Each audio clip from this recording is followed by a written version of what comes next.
We're back! It's been a very long time. I have been moving, and because of that, I've been playing absolute fuck all for the past few weeks, and, but it's almost E3 season, so we gonna do a podcast. Well, E3's kind of started. Yeah, because Sony announced a state of play with zero fucking warning, because they're cunts. But we could not stream it because of I that. streamed it, but you didn't. Yeah, well, we didn't do like a... Didn't do like a pre-show pod. Stream. Yeah. Yeah. That's a shame. Sucks. That sucks, but... We're doing Summer Game Fest tomorrow, right? Oh, yeah. Which is 5 p.m. tomorrow? I think so. Yeah, so... Are you doing the IOI showcase as well? Which, I guess is a good segue to what we're going to start off with. Which is the 007 reveal? Yeah, but no, are you going to do the IOI showcase tomorrow night? When is the 9 p.m., so it's like right after. It's like an hour after.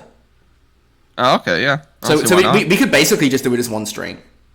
Probably. Yeah. If we start at like 4:30, because I don't think it's going to be very long, because it's only 3 games. It's Bond, MindsEye, and updates for Hitman. So it's 2 games. 2 games and DLCs, yeah. Yeah. One game, one DLC, and one scam. But again, we'll get into that. My previous MindsEye comments have aged remarkably poorly on this podcast. Yeah, big goofs. Big goofs. But we'll get into that. But that is a good segue. I have stated many times over on this podcast that my most anticipated game at the moment is the Project 007 from IO Interactive, because I'm a big fan of Bond and also huge fan of Hitman. So it's like a match made in heaven. They announced this back in November 2020. We've seen nothing since then, except for like it briefly showing up at the Switch 2 Direct to say it's coming to Switch 2, but it didn't show anything new. But now they have shown new stuff. We have a title. We got the title on Monday as 007 First Light, and we got a trailer and a release year at the State of Play, which is 2026. So I think it looks incredible. I'm very excited. I want to see gameplay, because it's the sort of thing that I feel like the gameplay is going to be very important for, because it's IO. But I also have total faith. Total faith. What do you think, Connor?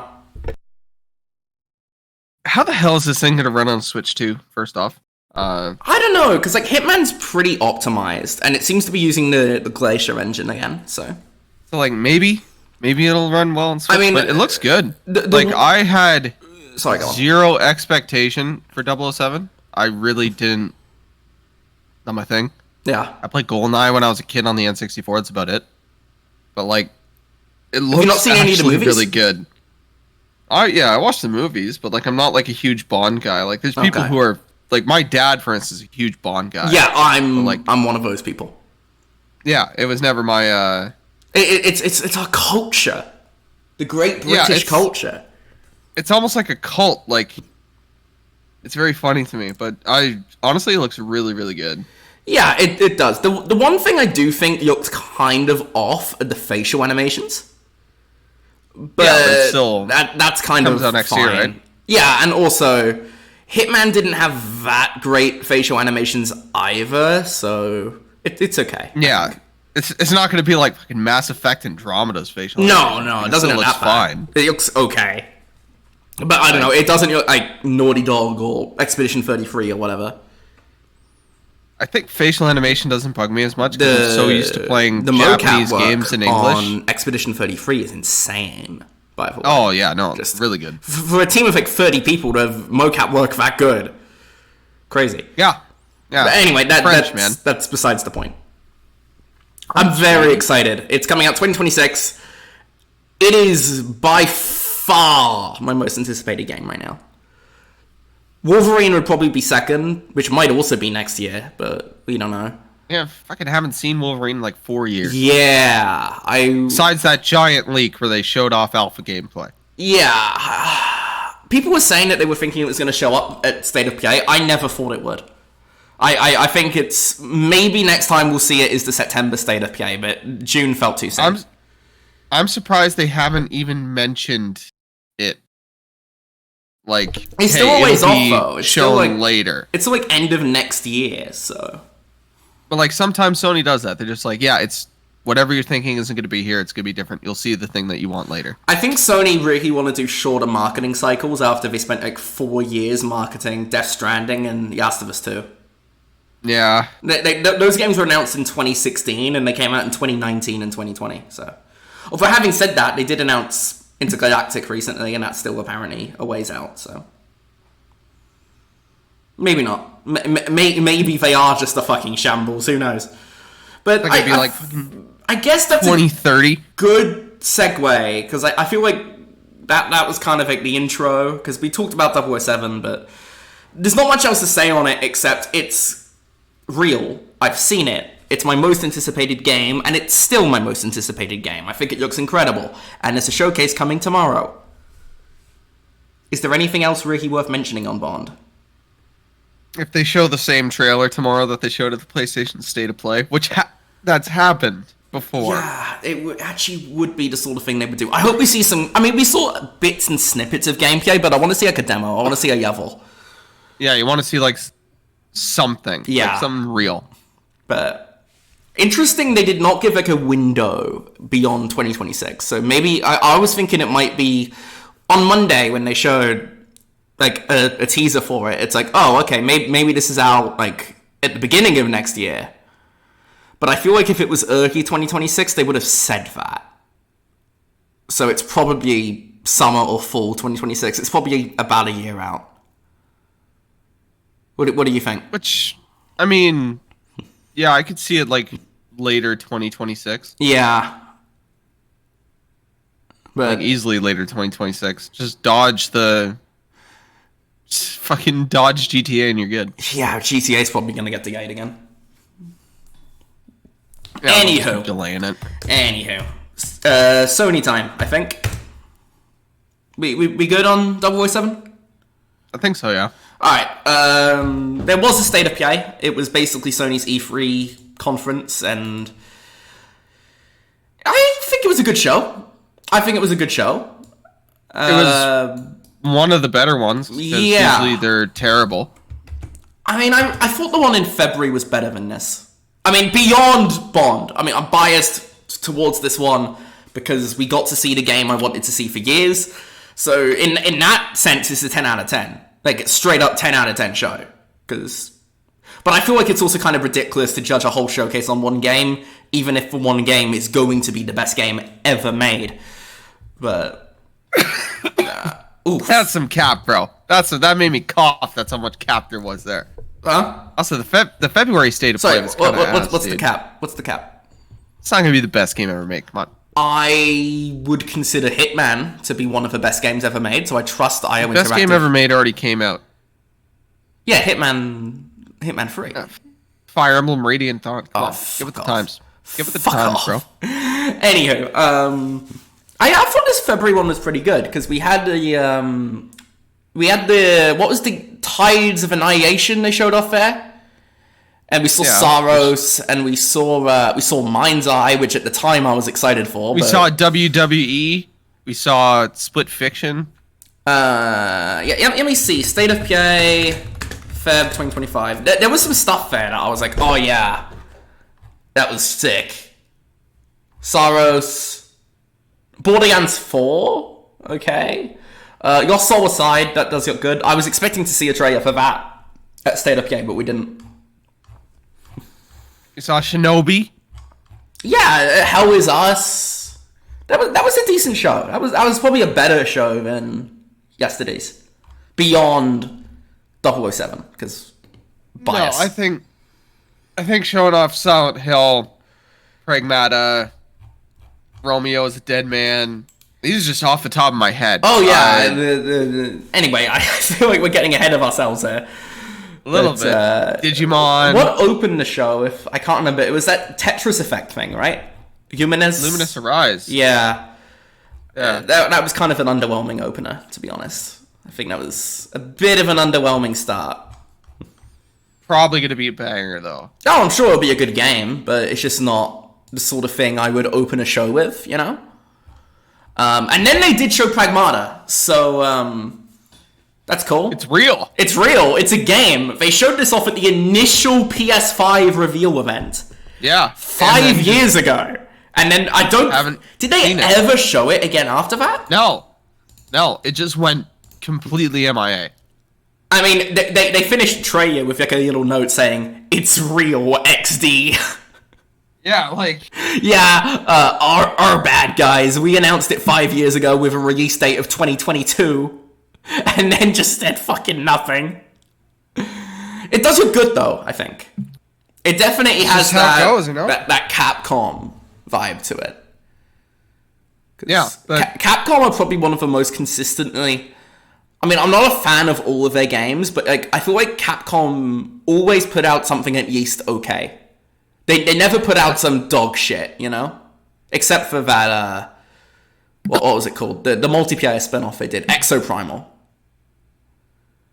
Even that was actually kind of fun to play. Yeah, well, I've heard it's not terrible, so maybe that's a bit harsh.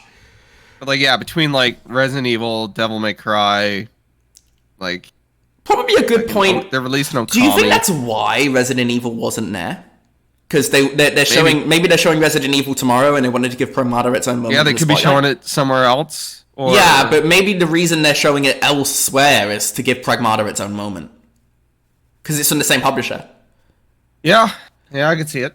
But yeah, what do you think of the game? Because I thought it looked good. Yeah, it looks really good. Like, I've been excited to play it. I wanted it back when it was announced. So, 2026 for that one. And then we saw the game which you just spoiled, which is Romeo as a Dead Man. This looks fucking sick. It looks very strange. Honestly, if not for Bond, this probably would have been my game of show. Because it just weird as fuck.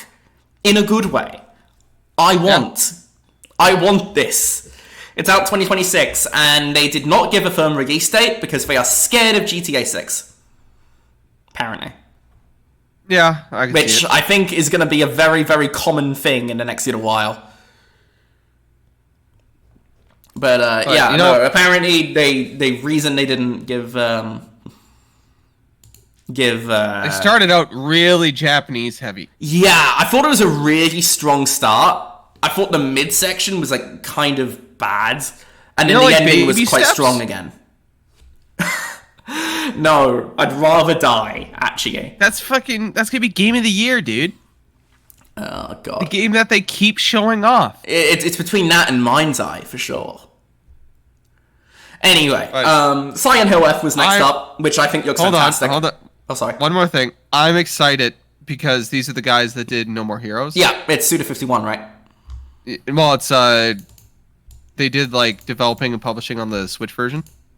And they do a lot of because they do a lot of co-development. Yeah. So it's really cool. Yeah, I'm sure it'll be good. They make bangers, man. I'm excited. Anyway, Silent Hill F was next up, and looks pretty fucking great in my opinion. Yeah, I think that was also at the State of Play as well. So, but we got a release date of September 25th, so it's out soon. Yeah, but we actually got to see like full gameplay this time. Yeah, and I thought it looked very good. Like definitely seems to be a bit heavier on the action than Silent Hill 2. I think it's more you can fight them off, but I think they just come back. I don't know. But it's been a while since I've really got immersed in a good horror game, so maybe that's going to be the one. After that was Bloodstained, the Scarlet Engagement, which apparently got announced a few years ago. But we got a new trailer. It's out 2026. My game of the show. That's fair. I thought it looked good. I haven't played the first one, but I thought it looked interesting. So the first one was a Kickstarter game. Yeah, that I backed. Wasn't it like a Castlevania sort of thing? Yeah. It was the original guy. So it's really cool. I really like Bloodstained. And I kind of been waiting for this. It's something about Metroidvania games and really long developments that take forever between this and fucking Silksong. But I'm glad we got to see this. We're probably going to see Silksong later this speaking week. of that, yeah, apparently Silksong's had some back-end Steam updates, so it's probably going to show up at the Microsoft show. Because it's on Game Pass. It'll probably be there. Which sucks, I won't be able to stream that. The Digimon game showed up again. Yeah, I won't be able to either, because I'm not going to be here. The Digimon game showed up again, I don't care. Digimon games are actually really good. I thought you said you didn't care for it last time. I don't care for them, but I have friends who... My immediate response to Betrayer is, this is Connor's shit. And then I saw it was a Digimon game, and I'm like, oh no, it's actually not Connor's shit. Okay. Yeah, but my brother-in-law, for instance, loves Digimon. It's right up his alley. Speaking of games that are your shit, do you want to do this next one, Connor? Final Fantasy Tactics. We're actually getting a full remaster of it, not a remake. As somebody that doesn't know much about Final Fantasy beyond 7, I thought for a minute it was the Final Fantasy 9 remake that's been rumored for so long. No, that's coming later. And then it's this doesn't look very good. But no, it's just a remaster of Tactics. Yeah, which was originally a PS1 game. Yeah, it looked very PS1. So it's been a long time, but Tactics, in my opinion, is one of the best Final Fantasy games. Fair enough. So I'm By the really way, I should probably that... mention the background footage being Astrobot again is because I literally haven't streamed since the last podcast, except for the State of Play last night. So I had no other footage to use, so we're just using Astrobot again. Should probably just mention that on the pod. Anyway, sorry, carry on. And one of the really cool things is if this sells well, hopefully we get another one. Because Tactics games have actually been coming out pretty good. Yeah, we had Unicorn Overlord recently. I just wonder what the fuck is going on with that Final Fantasy 9 remake. I assume we'll see it because it leaked forever ago. Yeah, it did. So is it just not real? Did it get cancelled? Well, every game that was shown in that leak has now been shown except that. So, unless it was cancelled. Anyway, your game of the show was up next. Baby Steps. Fucking Baby Steps. Why do they keep showing this? I don't know. I mean, Bennett Foddy did Getting Over It, right? So people like his stuff. But I don't care.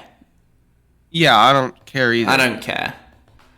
I don't give a shit at all. Hirogami was up next, which is an action platformer game. I don't remember much of this. Yeah, they turn into little origami things. Yeah, I don't remember basically anything of this. For some reason, it has that South of Midnight effect where it looks choppy. Oh yeah, I see. Gameplay. I hate that effect. It actually wasn't that bad in South of Midnight because they didn't use it much, but yeah, you turned it off, right? Yeah, I gave some of it on, some of it off, and it didn't really make much of a difference because they didn't really do that much with it anyway. Sony IP, which is coming out on Switch day one, Everybody's Golf Hot Shots. Banger. Everybody Golf is so much fun. That's cool. Basically, it's that Sony didn't have any interest in doing anything of the IP anymore, so they sub-licensed it off to Bandai Namco, who are doing it on PS5 and Switch, but not on Xbox, because Sony are that much of a twat about it. Yeah, pretty much. Ninja Gaiden Ragebound looks pretty cool. Nice platforming. Everybody likes Ninja Gaiden. Yeah. I'm glad Ninja Gaiden's back. Not the only stuff from Team Ninja, but we'll get to the other one. Ken, is that the climbing game? Yeah, that's where you climb up the mountain, you manage your stamina. Yeah. It's a game that exists. It's a game that exists. I don't have much of a take on it. Mortal Kombat's getting some remasters. Yeah, like I said, this really was the down bit of the show. And they announced that there was more, and I was like, oh, it's going to be the PS2 games. If the Mortal Kombat collection had the PS2 games, it would have been... That's the greatest collection ever made. But they don't. It's just the 2D stuff. Mortal Kombat 3 and 4. I just... Like, okay. Yeah, none of this did anything for me, to be honest. Project Defiant, which is a wireless fight stick. Wireless fight stick. Apparently the first one that PlayStation's ever made. Like, the first party one. Typically, people prefer their stuff wired. Yeah. When it comes to fighting games, because it's 6-second reactions. Pretty much. But not ideal. We got a new look at the Metal Gear Solid remake. I'm still very skeptical of that one turning out well. They really didn't need to show it. We're going to buy it. Yeah, I don't know.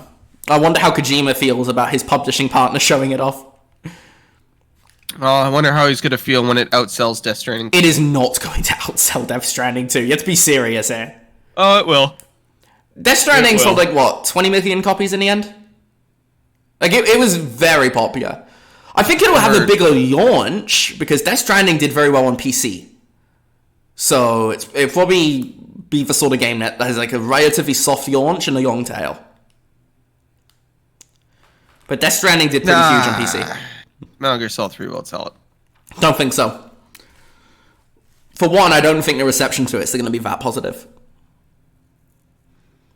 Anywho, I think it'll be positive. Something about it is just off to me. I don't know why. It just seems like the most generic, bland Unreal Engine assets. It just doesn't...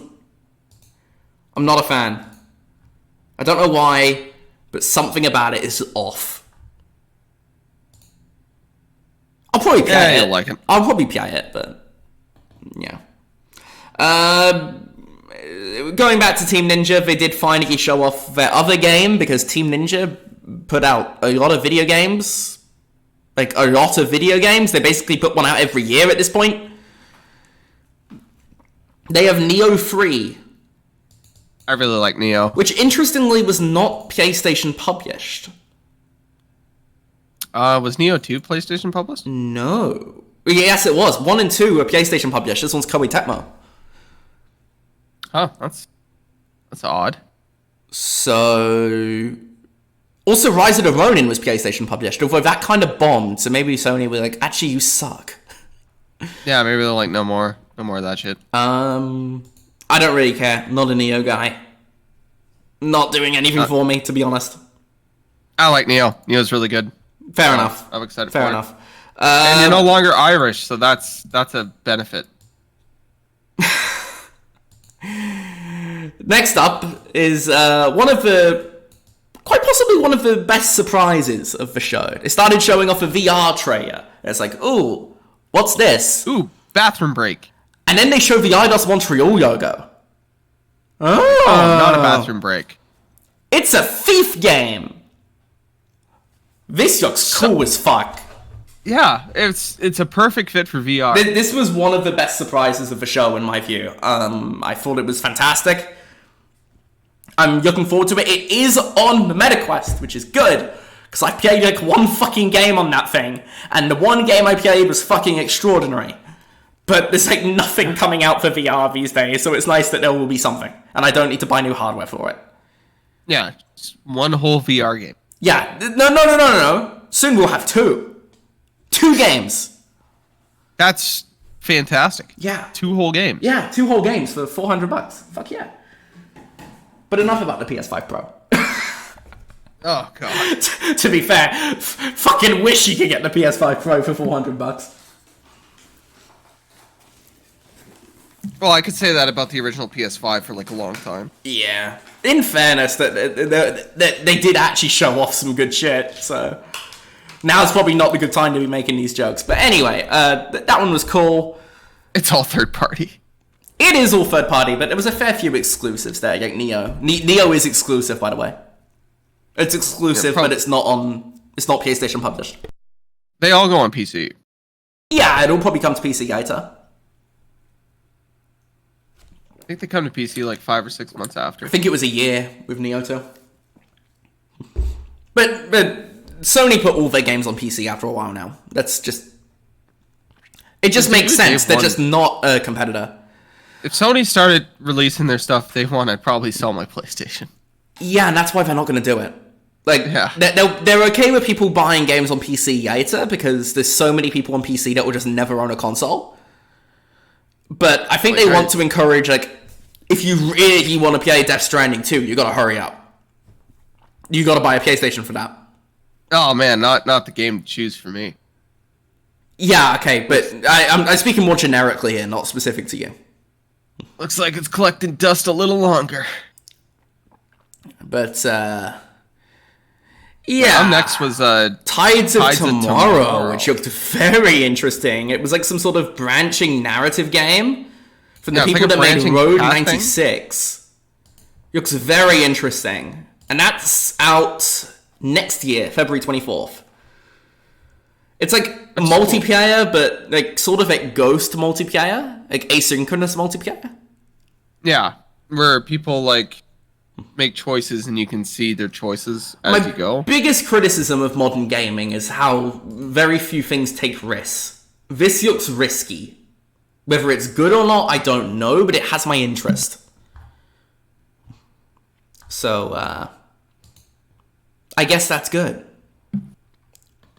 Well, I mean, they're using a system that's kind of tried and true. Yeah, but it does seem to be taking some risks with its narrative structure. Because, like, seeing choices that people made, like, I know in Atlas games like Metaphor and Persona, you can click a button and see what other people did. Yeah, but it's like specific people, right? As opposed to... Yeah, I guess. It's... And they can shape your world and you can shape their world, so... Do you remember LA Noire where you could press a button to see the choices people made and it was all like 95% the correct choice and then like a couple not correct? I remember something very similar with Detroit, Become Human. Yeah, you could just like spoil the game to get the perfect ending because like, yeah, you just have all the answers, you just click one button.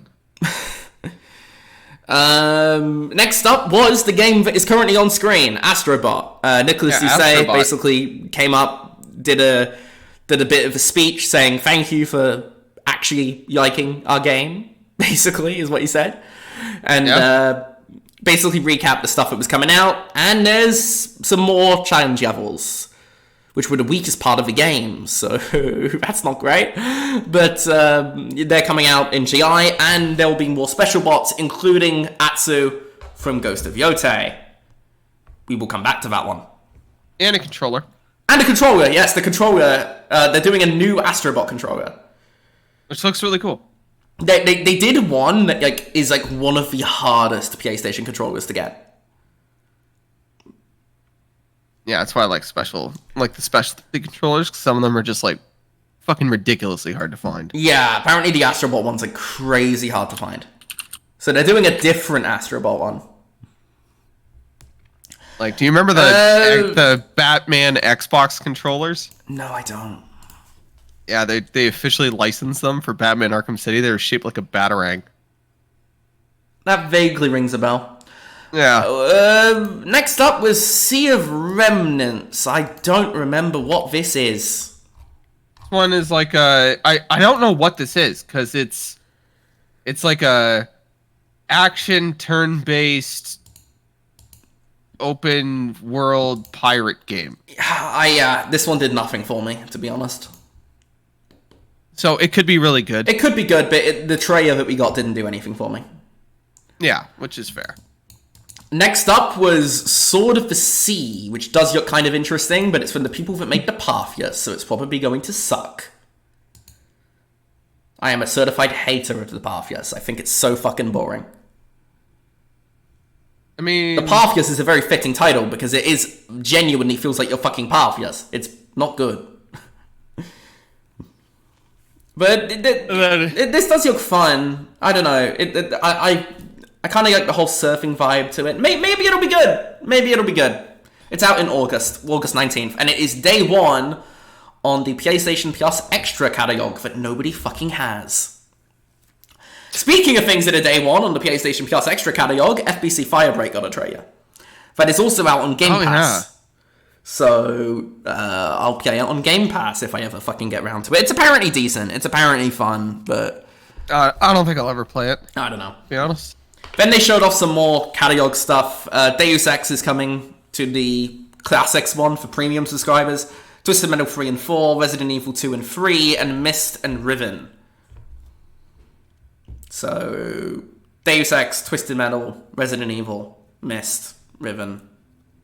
I don't have anything else to say on this. I don't know what to say. We have 3 more games, I think. No. Yeah, 3 more games. And next up was 007. Which I feel like we've kind of already said our piece on when it comes to that. Yeah. 007, and then they showed off... Ghost of Yotei. No. It was Yotei after that. They showed a brief teaser for Yotei, and then it's like... Just join us in July for a State of Play. I mean, great. I don't have anything else to say. That's what people want it. That's what people want it. I'm sure the State of Play will be good. I'm sure the game will be good. But I don't have anything else to say because they showed like 30 seconds of it. And then there was the final game of the show, which I think I should get Connor do. Marvel. It's a Marvel fighting game by Arc Systems, which is crazy. From Arc Systems and published by PlayStation Studios, interestingly. Yeah. Because PlayStation never do first-party fighting games. We did that PlayStation All-Stars game years and years and years ago. They haven't come into the fighting games genre since. No. Because it's a very hard genre to get into. It is. But the easiest way to do it, get Arc System Works to make your game. Yeah. That's really the easiest way to do it. They make nothing but bangers. Like, every game they ever made is good. Yeah. So it's out 2026. Looks really good. Going to be super balanced. It looks good, or it's going to be super unbalanced. Probably the latter, if we're being honest. It's got 4v4 tag battles, so it's kind of, you know what? It's like Marvel vs. Capcom, but it's just Marvel characters. Yeah, it was basically Marvel vs. Capcom. Yeah, that was my vibe as well. The tag battles is pretty sweet. Apparently, they got the guy that made My Hero Academia to do all the designs. That's the rumor floating around. Okay. And you can kind of see it, so it looks really good. Yeah, I think it looks good. I don't know whether it's for me.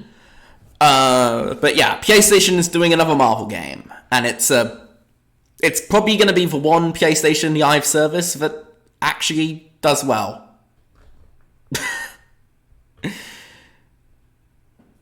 Yeah, it'll last a long time. I mean, fighting games typically last, if they're good, they last forever. But yeah, I mean, Smash is still going strong.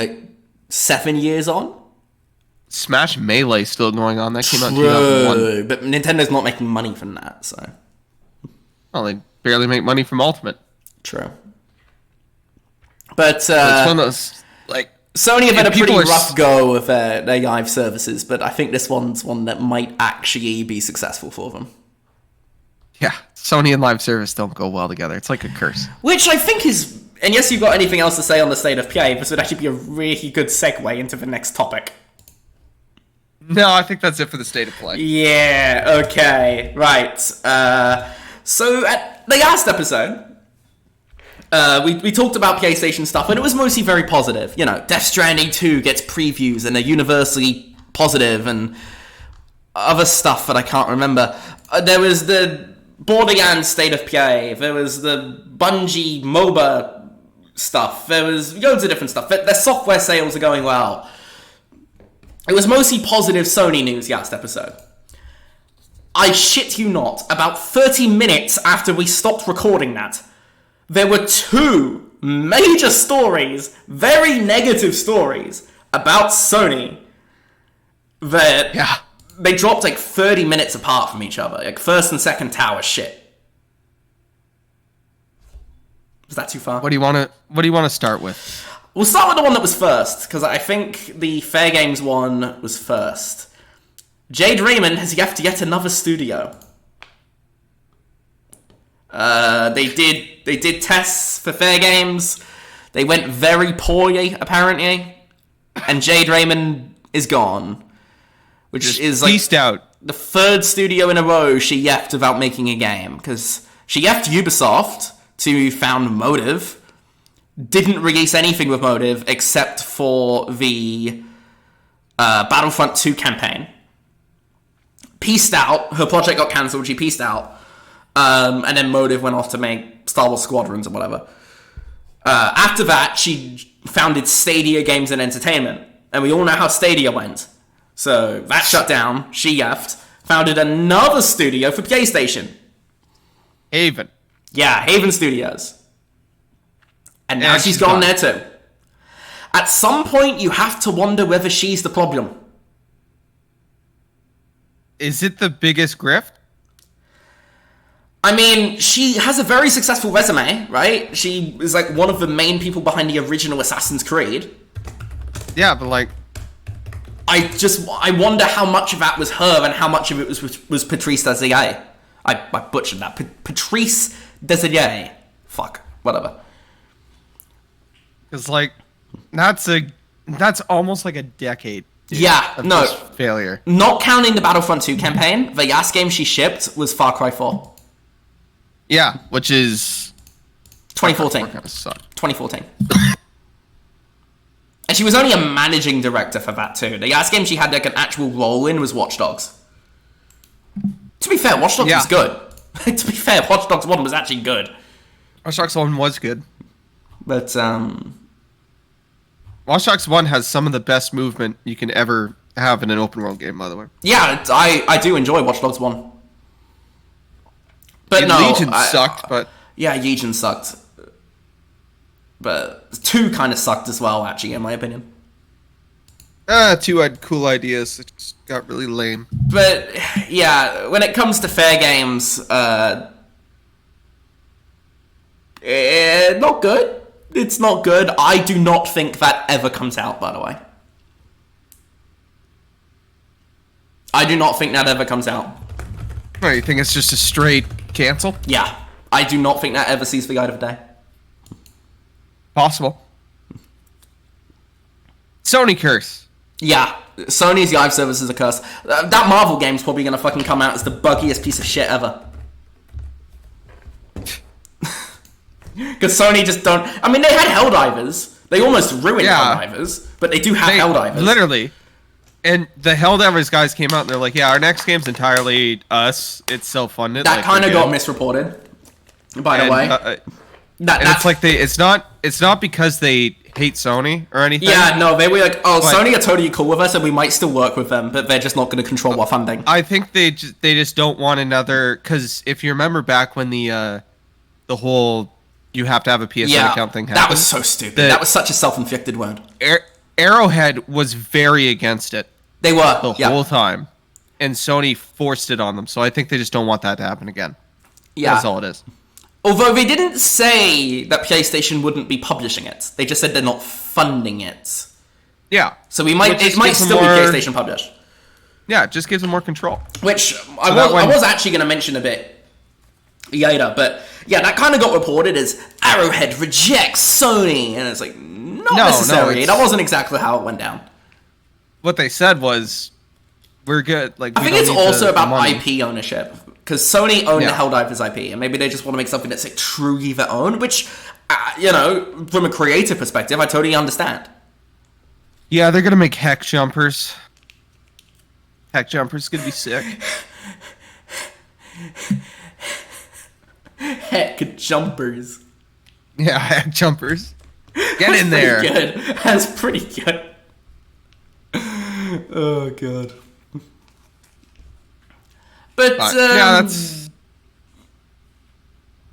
You know what's gonna bomb though? You know, it's just gonna full bomb. I've been saying it for a long time. It's just gonna fucking bomb, just destroy itself. We're gonna talk about the second tower now, are we? Fucking marathon. Okay, so about 30 minutes after that Fairgames story.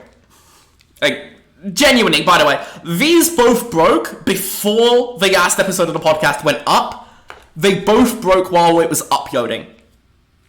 And by the way, I might have this in the wrong order. It might have been Marathon first and Fairgames second, but they were about 30 minutes apart. I think Fairgames was first.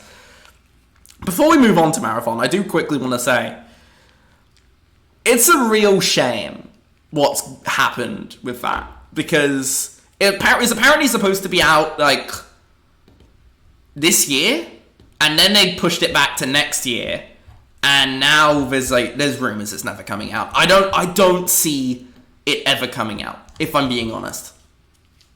No. I think Sony are just going to cut their losses at this point. Yeah. It's one of those where it's like, it's not coming. It's good. Yeah, it's totally cooked. Speaking of Sony things that are totally cooked, let's talk about the second one.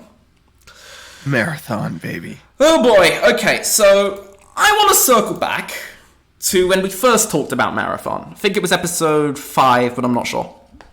Bomb. No, that was episode 3, but no, I'm talking post-reveal. They did the big reveal. And I was like, I don't know how to think about this, but the art style looks really good. That was like the one thing that everybody was pretty much in agreement was good. I mean, yeah. So you'll never guess what happened.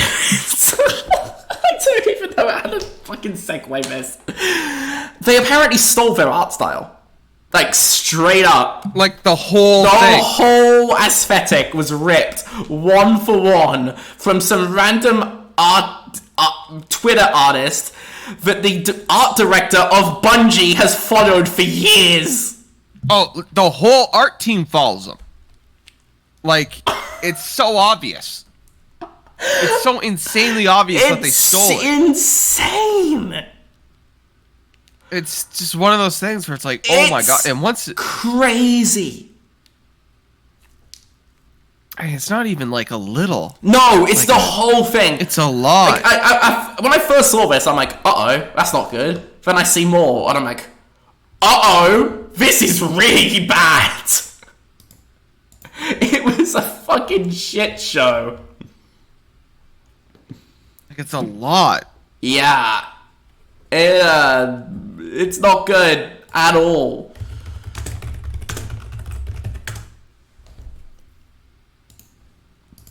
Oh, I'm looking more at this now. I'm like, god damn, dude. It's everything. And they put out a statement, and they were like, yeah, we did it. It was an intern, though. It's totally just an intern. Let's ignore the fact that Joseph Cross follows her. It's just an intern. Just a random fucking intern. Yeah.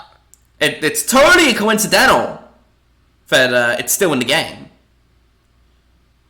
And that Joseph Cross follows her. No way.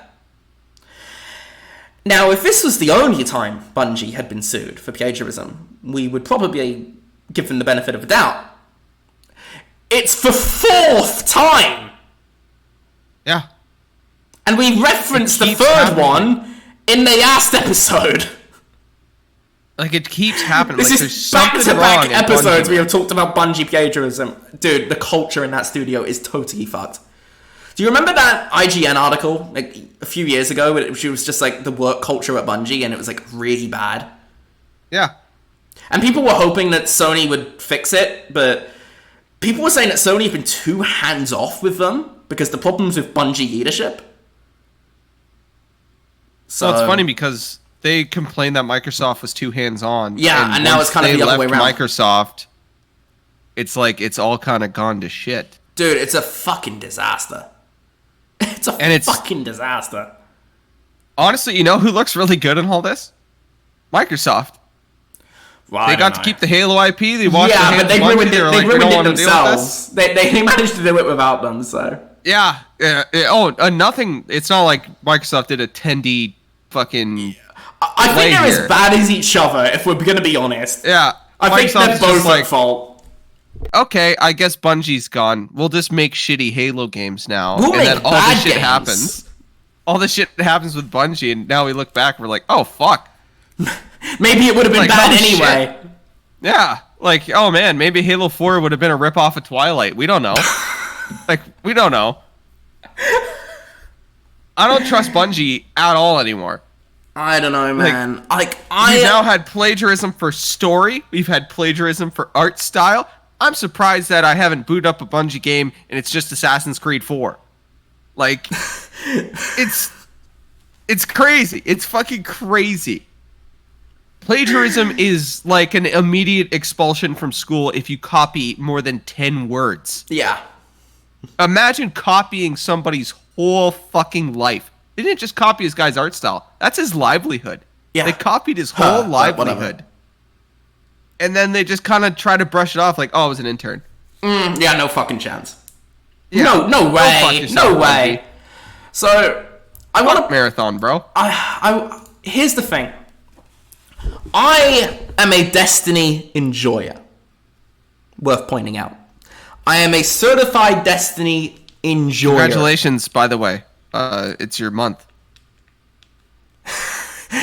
First off, fuck you. Second off, it is actually my month because it's on the monthly PS Plus games at the moment. I think Destiny is on the flag, right? I think it's one of the colors, dude. This is your month. Congratulations. Round of applause. Yeah, it's my month. Destiny 2 The Final Shape is free on PS Plus. Yeah. Yes. That's totally what you're talking about. Yeah. Anyhow, I really wanted Marathon to go well for Bungie. My immediate response to the gameplay reveal was, I don't think this is for me. But I was really hoping they would be successful with it. Because Bungie need a win. Bad. But the problem is, it seems like it's not really made for anyone. Marathon. Because it's an extraction shooter that resets your loot every few months, and it's like too hardcore for most people, but too casual for Tarkov players. Yeah, it's like they want the Tarkov audience, but they also want the audience that plays Call of Duty. And they're just gonna get no one. Yeah. And I was pretty critical of that reveal, pretty mixed. But the one thing that I was like, this looks good, is the art direction.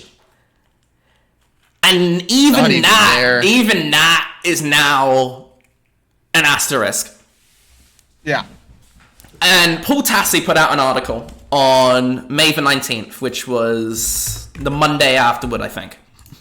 And I'm going to forward this to Connor, because it's relevant to what I'm saying. And I hate to say it, but I agree, I do not see a way Marathon is successful.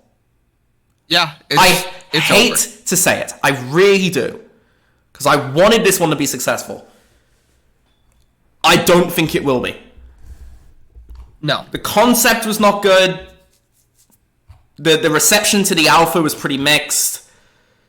Apparently, even before the whole plagiarism scandal, they cancelled plans to open pre-orders in June. So it's almost certainly not coming out in September. No, I don't think. It's cooked, unfortunately. I hope I'm wrong. I genuinely hope I am wrong. I'm not. Fuck them. I do. I hope I'm wrong. I hope this goes well. Fuck them. I'm done. Fuck them. Suck it, Bungie. You know, you stole 4 times. 4 people you fucked over. 4 random people just trying to, make something cool. They do their art, they do their little stories, they do shit like that. Fuck you, Bungie. Fuck you. If they close tomorrow, I'd fucking clap. Sorry, I don't agree with that. All the smart devs will get jobs immediately. They're good at what they do. They make fantastic shooters. The leadership can suck it. And whoever plagiarized can suck it. They should never work in the industry again. Yeah, I get that for sure. I don't know. I do think Bungie make good games. Destiny is a good game. I will die on this hill. Happy Pride, by the way. Happy Pride, by the way. No, but seriously. Fuck's sake. I've lost my train of thought. I do enjoy Destiny. It's good. But I just don't see Marathon doing well. Because the core people that play Destiny are mostly PvE players. They're not interested in a PvP extraction shooter. Yeah. And the people that play PvP extraction shooters are fucking stupid. But beyond that, they're not going to be interested in Marathon because it's too different. So there's just no point anymore. And I hate to say it, it's cooked. It's almost certainly not coming out in September because they've cancelled the plans to market it. So it's going to get delayed. It might get overhauled a bit, but who knows. More positive stuff for Sony, because there was some other good news beyond the dog shit. Fuck Marathon. Fuck Bungie. Okay. It's a bit harsh, I've been hating. It's a bit harsh. It's not. Fuck them. Rip off a whole ass art style. Shit. Might as well rip off fucking good games at that point. Bungie about to release fucking Clair Obscur Expedition 34. Anyway, shall we move on, I think? Yeah, we can move on from Bungie hate. Yeah. It'll be back. It'll hopefully not, but whatever. They'll fuck up again.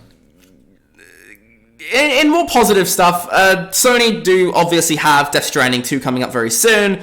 Apparently review code for that is already out, so they're confident.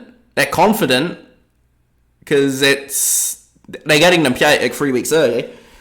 But apparently the spy game that Kojima announced, Fizzint, is not in active development yet, which does not surprise me at all. I kind of figured that was the case.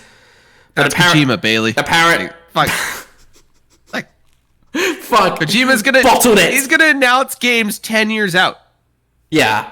He's like, yeah, I was watching a movie and I was in the bathroom after and I had this really good idea, so I just want to announce it right now. The Kojima USB stick, did we mention this in the last episode? No, he has a USB stick for when he dies. That's so funny. He's like, yeah, so you can keep you can keep making my shit. Keep making banger games, here you go. But yeah. I kind of expected that because it was like a super early announcement. But yeah, Fizzint is not a PS5 title, it's PS6. But he does have OD in the works beyond Death Stranding 2. He said that he is left Death Stranding open for more people at Kojima Productions to make more, but he is not doing anything more. He's moving on to OD and Fizzint after Death Stranding 2, and he's not doing a Death Stranding 3. So, in other Sony news, Stay Blade is getting a sequel. Apparently it's coming out next year, which is crazy. That's insane. That's such a quick turnover. Yeah, I mean, that's like 360 era. Like, it was back in the 360, we'd get sequels like 2 years later. Yeah, I think, when did Gears of War 2 came out in like 2008, yeah, 2 years after. But we just don't see that anymore. It's going to be 7 years from fucking Gears 5 to E-Day. Like that's just not a thing. So that's cool. Very surprising. Do we want to talk about the other news with Stay Blade? What, the PC launch? Oh, yeah. But a little bit more goon than that. Oh, yeah, they're just reposting goon art on the fucking, on main, bro. Crazy. They know their audience. Crazy. And also kind of based. Like, here you go. We know what you're here for. My hot wife. That's literally what this guy does. It is his wife, isn't it? It's his wife. Oh my god. So he's like, yeah, keep drawing pictures of my hot wife. Like, that's so funny to me. Oh god. He's such a gooner. He's such a gooner. I built one of the greatest motion capture systems ever seen in the world so I could play as my wife. Fucking awesome. That's so awesome. But, yeah. They've been retweeting some, like, sort of risque art for a while. But the one they retweeted, like, a week ago was straight up porn. Oh, yeah. It was just straight up porn. I'm scrolling through Twitter and that just popped up. I was like, what the fuck? That's her pussy! I was like, the fuck? Like, sitting at the table, like, oh, I didn't expect that to pop up here. Like, all I follow on Twitter is, like, fucking gaming and memes. But they did eventually delete it, probably because Sony told them to. But yeah, so many people were bitching about it. I'm like, fuck, you know what you're here for. Oh god, it was so funny. It was so funny. The fucking one guy who's just like, I played Sailor Blade for the story. Fuck off. No, you didn't. No, you didn't. Oh god. Yeah, I grinded all the outfits for the achievement. No, you didn't. No, you didn't. All right, we know what you're about. Moving on, I reckon. Moving on. As expected, given that Microsoft raised the prices of the Xbox and Nintendo's Switch 2's pretty expensive, we all expected that Sony would adjust the price of the PS5, and they have. Not the direction anybody was expecting. Classic. It's going down. Remember when that used to happen? Consoles would go on sale? Would get cheaper? Yeah, consoles would go on sale. The PS5 Pro is getting a temporary price reduction of $50, and the base PS5 is getting a permanent price reduction of $50. This could be the most Canadian thing ever, but I remember walking into Shoppers Drug Mart and you can get a Wii with Mario Kart for like $90. Yep. You can get back in the day. It was the red one, right? 360 bundle. Yeah, the red one. The red one. Yeah, I have that. My PS3 is the PS3 Slim that came with Uncharted 2. It was a Costco bundle. I have the big fat boy PS3. My dad had that. I had the Slim. But it was like $210. And like, I remember when my dad bought the original PS3, that shit was like expensive. It was like $700. Yeah. So yeah, consoles going down used to be a thing, and then it just stopped. Back in my day, gaming used to be for the people. But then it's got really expensive really quick. Capitalism, man. But no, seriously. The console is going down $50. It seems like the PS5 base reduction is not temporary. And it's also coming with a Call of Duty Black Ops 6 bundle, which we talked about, was rumored in the past episode. It's real. PlayStation are doing a console bundle with a first-party Microsoft game. I love it. That's very funny to me. Pretty funny, yeah. Pretty funny. I feel like we kind of already talked about that more in depth on the last episode. Yeah, like there was a rumor. It's true. Not much more to say about it, which I think is a good segue. I say segue. This is not much of a segue at all, but do you want to move on to the next topic? Yeah, hit me with it. We're going straight back to the depressing shit. So do you remember a few months ago, Monolith Production shut down? And we talked about the fact that so many people left that studio during the production of Wonder Woman, and a lot of them went to make cliffhanger games for EA to make Black Panther. Yeah. Well, they're not doing that anymore. Big oofs. Yeah, it kind of sucks. It's a big shame. It does. I actually really wanted that. Like, I would have loved Black Panther. Yeah. It would have been fun. Apparently, it was going to use the Nemesis system. Like, not the Nemesis system itself, because WB have a patent for that. Something similar. Something similar. It was going to be featuring scrolls, which is kind of cool. One aspect of it that I wasn't too fond of was the reports that you would not necessarily be playing as T'Challa. You would choose at the beginning of the game, like T'Challa, Shuri, Killmonger, whoever, and everybody else would basically be your rival to becoming the Black Panther, and there would be like relationship dynamics. I think that's cool in theory, but kind of dumb when it comes to Black Panther, particularly since Shuri is like his younger sister. Like, she's kind of his replacement, not his competitor. Yeah, but you see challenges for the throne in a lot of games. Yeah, I don't know. It just doesn't really fit the I think that's IP. an interesting concept. Like, yeah, conceptually, yes. But it could be something like not necessarily got to take out the competition. It could be like you have to prove that you're worthy of it. Yeah, but I don't know. It just like I'm replaying Metaphor right now, and that's basically what the game's about. I think it would make sense for like T'Challa and Killmonger, but not necessarily Shuri as well. Yeah, who knows? Maybe she's got some good ideas. Maybe she's like, hey, we should export some of this technology so we can actually make some fucking money. You know? Money. Anyway. Jason Schreier put out an article, the ever-reliable Jason Schreier, who was also the source for the Fairgames stuff, by the way. Real quick. Everybody would pick Killmonger, right? Like, we're all on the same page? No, I would probably pick T'Challa. You wouldn't pick Killmonger? Nope, probably not. Oh, come on. Killmonger's so much cooler. No. I mean, Michael B. Jordan is cooler. Yeah, Michael B. Jordan's fucking awesome. He'd probably be playing it. He would. Anyway, sorry. He would, actually. He would totally do. He probably would. Killmonger in a heartbeat. But, he was the best part of that movie. I digress. Sorry, my voice. Jason Schreier, who was also the one who broke the Fairgames story, he also broke that the background to it. He said the reason EA cancelled it is that it was in pre-production for 4 years, never went into full production, and EA got very pissy with them. And it's like, no, we've had enough. They also said last year they were moving away from licensed games because they're way too expensive to make. I mean, we know from the Insomniac leaks that the Spider-Man IP was very, very expensive.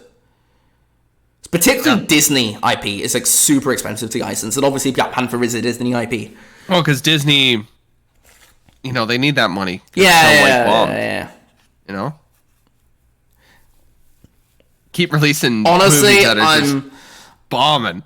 Snow White is valuable to the world for one specific reason, and it's that it bombed so bad, we're probably not going to get any more of these live-action remakes anymore.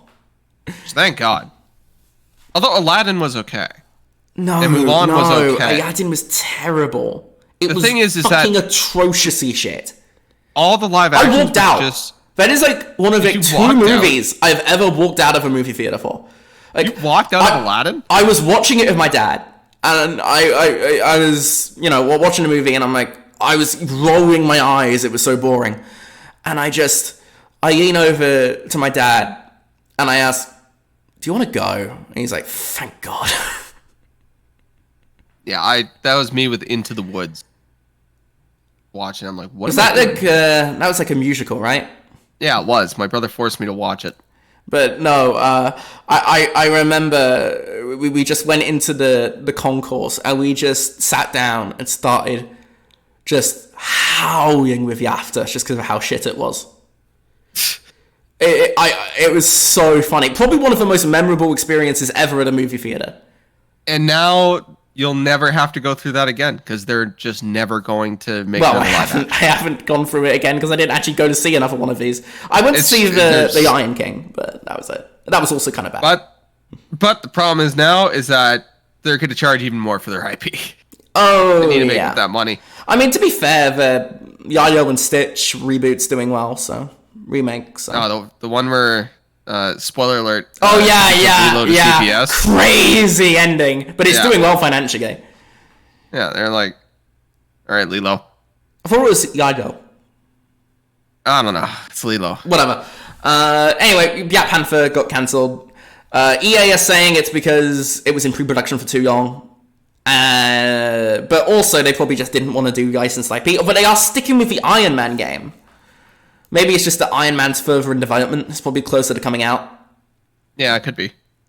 They're still going to do 3 games for Marvel. They just don't think Black Panther's going to be it. I think a lot of it is just they got pissed off with how long it was taking. Also, it's been in development for a minute. The Black Panther IP is kind of in a bit of a weird spot because of Chadwick Boseman's death. Rest in peace. Yeah. Like, the second movie sucked. Died too soon. But the second movie sucked. Second movie sucked. Yeah, it was bad. It was bad. And it felt so financially motivated having to just make a movie. Oh yeah, no, they were just trying to capitalize on his death. Was dead, yeah. Yeah, they were just trying to capitalize there. It felt very icky. It felt very icky. Yeah, not a good feeling. Yeah. Anyway, it's a shame that the game got cancelled. It's a shame. And I don't have anything else to say on it. It just kind of sucks. You got anything else to say on it? No. Okay, shall we move on and talk about the other IO Interactive game then? Yeah. Oh boy. Okay. So if we go back to episode 3 or so, and we were talking about the state of play. I said MindsEye looks really good, and it's IO Interactive who only make good games, so I trust them. I mean, we always knew they were only publishing it. IO Interactive are not making MindsEye, but the people that are making MindsEye are former Rockstar people. Yeah. I no longer think it's going to be a good game for multiple reasons. First of all, they did a preview event It was a hands-off remote preview. And so they weren't even able to play the game. They were only able to just see it. And the people that were playing the game, they had to turn invincibility on multiple times because the game was so fucking unbalanced they couldn't get through the area without doing it. Which is very funny. That's very funny. Very concerning is what it is. Like, that's so funny to me. It's crazy. You're like, oh shit, did anybody play this before we did this? Uh-oh. Oh, fuck. It's not good. Guys, I don't think this is going to go over well. Nope. So... Which, again, is very, very funny. So, gigantic red flags, right? Gigantic. It gets worse. People found the Glassdoor reviews of Build a Rocket Boy, the studio. They are fucking scathing. Yeah. They are absolutely scathing. Like, raked over the coals, not a single positive note. Nothing. It's really bad. It's a shame because I do not see this going well. I mean, I obviously don't think any less of IO Interactive's development team for this because they're not involved. I'm sure James Bond's going to be a fucking masterpiece. But it's a real bozo move by IO Interactive leadership to support this and to be behind it. I wonder how much they knew versus how much they didn't. I suspect they knew more than we think. They would have known. They had to have known. Like, this happens quite a bit in the games industry. I think Halo 2 is the most famous example. Where Microsoft thought the game was going great because they showed off that great preview at E3 and it turns out it was all smoke and mirrors. They claim that was the case of Redfall. They claim they had no idea Redfall was terrible. Yeah, honestly, I could see it.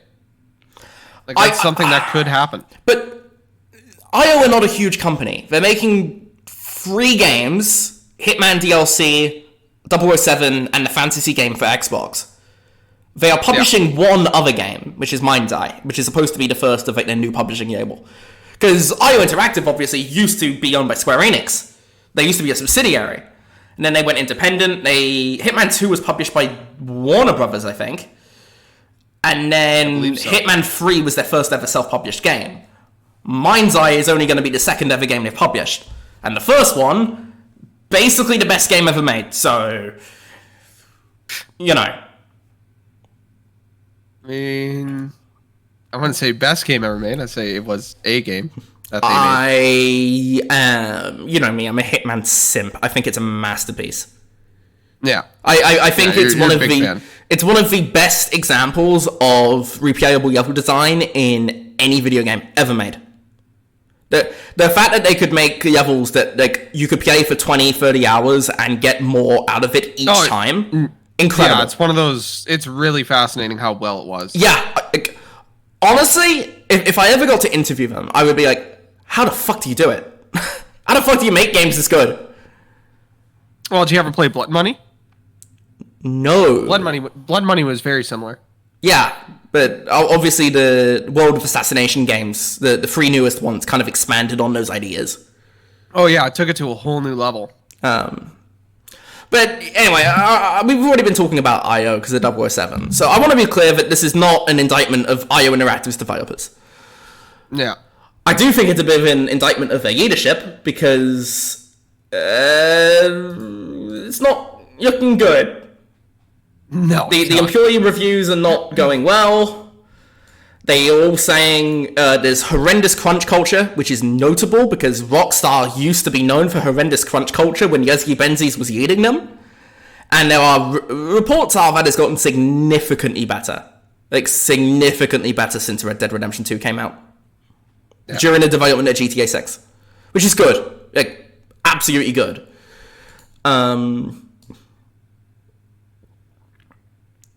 But they did a whole...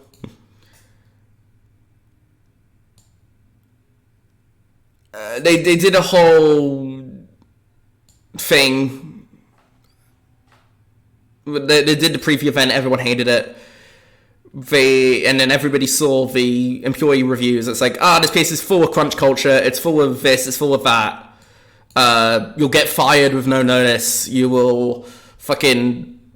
Leadership are just completely unhelpful. Like, it's apparently a total fucking shit show. And then, a couple of days ago, 2 executives left to build a Rocket Boy on Tuesday, June 3rd. This game is out next Tuesday, June 10th. This is going to be a shit show. I have cancelled my pre-order. I had this pre-ordered. I cancel it because I'm like, there's no way this is going to end well. There's no way. Yeah, Chief Legal Officer and Chief Financial Officer. Chief Legal Officer, Jesus Christ. Yeah, it's awful. Yeah. They're going to get sued. We are going to see more of it tomorrow at the IO Interactive Showcase. I don't know how it's going to go. I don't think it's going to go very well. It is kind of funny that IO Interactive are responsible for my most anticipated game and my least anticipated game. Yeah, that's the... I mean, this thing has always had some red flags, because they initially announced MindsEye under Everywhere, which was like some player creation platform, which everybody thought was just NFTs at the time. Probably was NFTs. And they backed up. They backed down on it. Oh yeah, almost certainly. But this whole thing was tied to that. And like, MindsEye was going to be an experience within Everywhere, which I believe is still the plan. Because they're launching the Everywhere creator tools. It's been rebranded. They're not calling it Everywhere anymore. They're calling it like Arcadia Build MindsEye. So like, MindsEye is like the big thing now instead of Everywhere. But there was this whole thing with that. And then obviously the bottom completely fell out of the metaverse NFT market. And it just turned into a shit show. It turned into an absolute shit show. And people are speculating that the reason this is releasing now is that they've run out of money. I could see it. Because otherwise, why the fuck isn't this getting delayed after those previews? Because they would have to shut down. It would not surprise me. It would not surprise me if they announced that studio is shuttered before the next episode. Before the next episode of this podcast. Just a full shutdown? You know what this reminds me of? The day before. Oh, yeah, it does. That came out, just got fucking bombed, and then it's gone. Shut down in like a week. Yeah, I could see it. I honest to God could see it. Because, like, at this point, why even try? There are so many red flags that the gameplay they've showed off is hyper... By the way, at that press preview, they were not able to capture their own footage, which is never a good sign. Yeah, no, that's... the red flags around this are just insane. Oh, yeah. I actually have never seen this from a AAA game. Never seen this. At the scale of the amount of red flags on a AAA game is unprecedented. Even Fallout 76. Even Anthem, it wasn't this bad. It gets worse. Like, it just keeps getting worse. Yeah. It's a real shame. I feel like I had to address this before the MindsEye came out, because I was hyping this shit up. And I'm like, yo, if you're listening to this podcast and you have it pre-ordered, please cancel. If it comes out and the reviews are good, then buy it then. But just do not spend your money on this till we know. Yeah, don't gamble like $80. Yeah, and I did, and fortunately, I contacted PlayStation support. I'm like, yo, can I get my money back? Yeah, they cancelled it. I've got my money back in my account, which is good. Good. So, if it does come out and the reviews are great, then I'll fucking buy it. But I want to know first, because it's not going to be good, unfortunately. No, it's not. Even if it's bad, I will probably play it, but I'll play it when it's like $10 on sale. Yeah, when it doesn't cost an arm and a leg. Yeah, but it's a real shame. I hope that this is all just weird bullshit, but I don't think it is. And the fact that they weren't able to capture their own footage, everybody that went to that preview event came out overwhelmingly negative. And the vast majority of previews, worrying. The vast majority of previews, even for games that end up not being very good, the previews are usually very positive. Because previews are deliberately show you the bits of the game that they think is going to give them the best PR. Dragon Age. Those previews were highly positive. Yeah, everybody was like, "Oh man, no, this looks really good." And then came out and everybody's like, "This kind of sucks." And it was like, "Oh shit, this is kind of terrible." So that is standard practice. Every preview is going to be the best stuff they can show you. That's not like major spoiler stuff, obviously. So it's pretty bad that this is what they think is the best. What's the worst? Yeah, what the hell is this game actually going to look like? Is they have to turn invincibility mode on for the game to fucking work. What's the game at its worst? what is it gonna be? What the hell did they just spend? They have 450 employees. Yeah, it's a big studio. It's in Glasgow, right? I think it's in not Glasgow, Edinburgh. It's in Edinburgh where Rockstar North are. Like, this is a big fucking studio, and I think they've run out of money. I think they've run out of money. I think they've run out of money. And it's a real shame, because obviously exceptional talent at the studio, bunch of ex-Rockstar North people. Yeah. I know the metaverse stuff was always very concerning. I was pretty mixed on the whole thing for a while, and then I went pretty positive on it, because it's like, oh, IO's backing it. Okay. Yeah. Like, this could be good. Yeah, it's not going to be good. It's not going to be good. No, it's not. And we'll stream the IOI showcase tomorrow, and we'll see it. But yeah, not looking good, bruv. Also, I think this kind of reflects poorly on PlayStation as well, because they showed it off at their State of Play. Yeah, and well, do you think Sony knew? I actually could see Sony not knowing, that they only knew what Builder Rocket Boy told them. I think IO knew. IO had to have known. But I could see it, theoretically, that PlayStation just only saw the trailer. Yeah. In fairness. It's bad luck, though. It's a bad look. It's a really bad look. So yeah, their chief financial officer and their chief legal officer. Chief legal officer is so concerning that he's gone. Like, the guy that takes care of all the legal work left. Yeah, like, what the fuck? It's gonna be bad. Like, that is not what you want to hear. Nope. Like, oh yeah, don't worry, we're fine. But the guy that handles the money and the guy that handles it's the that lawsuits, meme of the burning building, and the guy's just, this is fine. Yeah, this is fine. Yeah, it's fine. We'll be okay. We're fine. We're fine. I think that mostly does it for like the major news stories. So, and yes, you got something else to say on MindsEye. Yeah, I think because really we're recording this the day after the Sony show, and the day before Summer Games Fest. Yes, so I think now's the time to talk about Summer Game Fest. Yeah, what do you think they're going to show off at Summer Games Fest? Absolutely nothing. I think we're going to see no games. No, seriously though. I think we'll see Resident Evil. I think Jeff's going to have it. We're going to see RE9, which is supposed to be third person with Leon Kennedy. It's going to basically cap off his trilogy with 2 and 4 and then 9.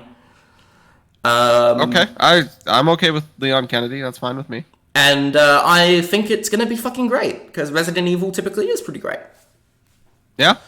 What else do you think? Oh, we're going to see the Dying Light game, obviously. One thing we should probably note is there's going to be nothing at Ubisoft Forward. Like, there's no Ubisoft Forward this year. Which is because they have fuck all to show. They have nothing to show. All they have is the Sands of Time remake and Splinter Cell. It's just very strange, because I'm so used to them. By the way, they did tease Splinter Cell, so that's 100% going to show up, either at Summer Game Fest or Xbox. Yeah. It's just really weird that they're not there. I don't know. It's like Ubisoft Forward typically kind of sucks, though. It does usually typically kind of suck. So I don't really mind it, to be honest. But yeah, they're not doing a Ubisoft Forward this year, so But who knows? Maybe they're just cooking for next time. I mean, basically all they've got is the remakes of Sands of Time and Splinter Cell. That's all they have in the next fiscal year. And the Rainbow Six Siege soft relaunch thing they're doing. Which is out like next week, by the way. I don't think there's much to say on it, to be totally honest. No, there's it's Ubisoft's not showing up. I do think we will see those two games though, because they did tease Splinter Cell, and I think Splinter Cell will show up at Xbox. That's my guess. Microsoft will have that. I thought Sony would have shown it, but I mean, Splinter Cell was an Xbox exclusive for a while, wasn't it? Yeah, back in the day. It's one of those games where it's very Xbox kind of coded. Yeah, it's very, green goggles and shit. Yeah, so, yeah, it'll probably show up there. Hopefully. I reckon Jeff has the Sands of Time remake. Probably. Because Jeff had the Lost Crown. It's going to be one of the bigger games of the show for sure. Yeah, I'm obviously... Sands of Time is one of my favorite games ever. It's fantastic. I'm a little bit concerned for the remake, to be honest, because if they fuck it up, I will cry.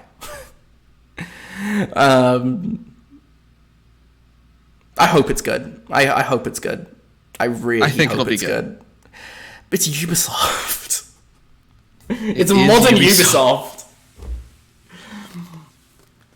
It could be terrible, or it could be amazing. We just don't know. So what the fuck else? Like, RE9... some Ubisoft stuff. What else would show at Jeff?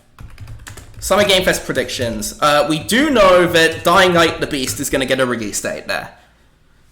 Yes. So, that's cool. It's just like a standalone DLC for Dying Light 2.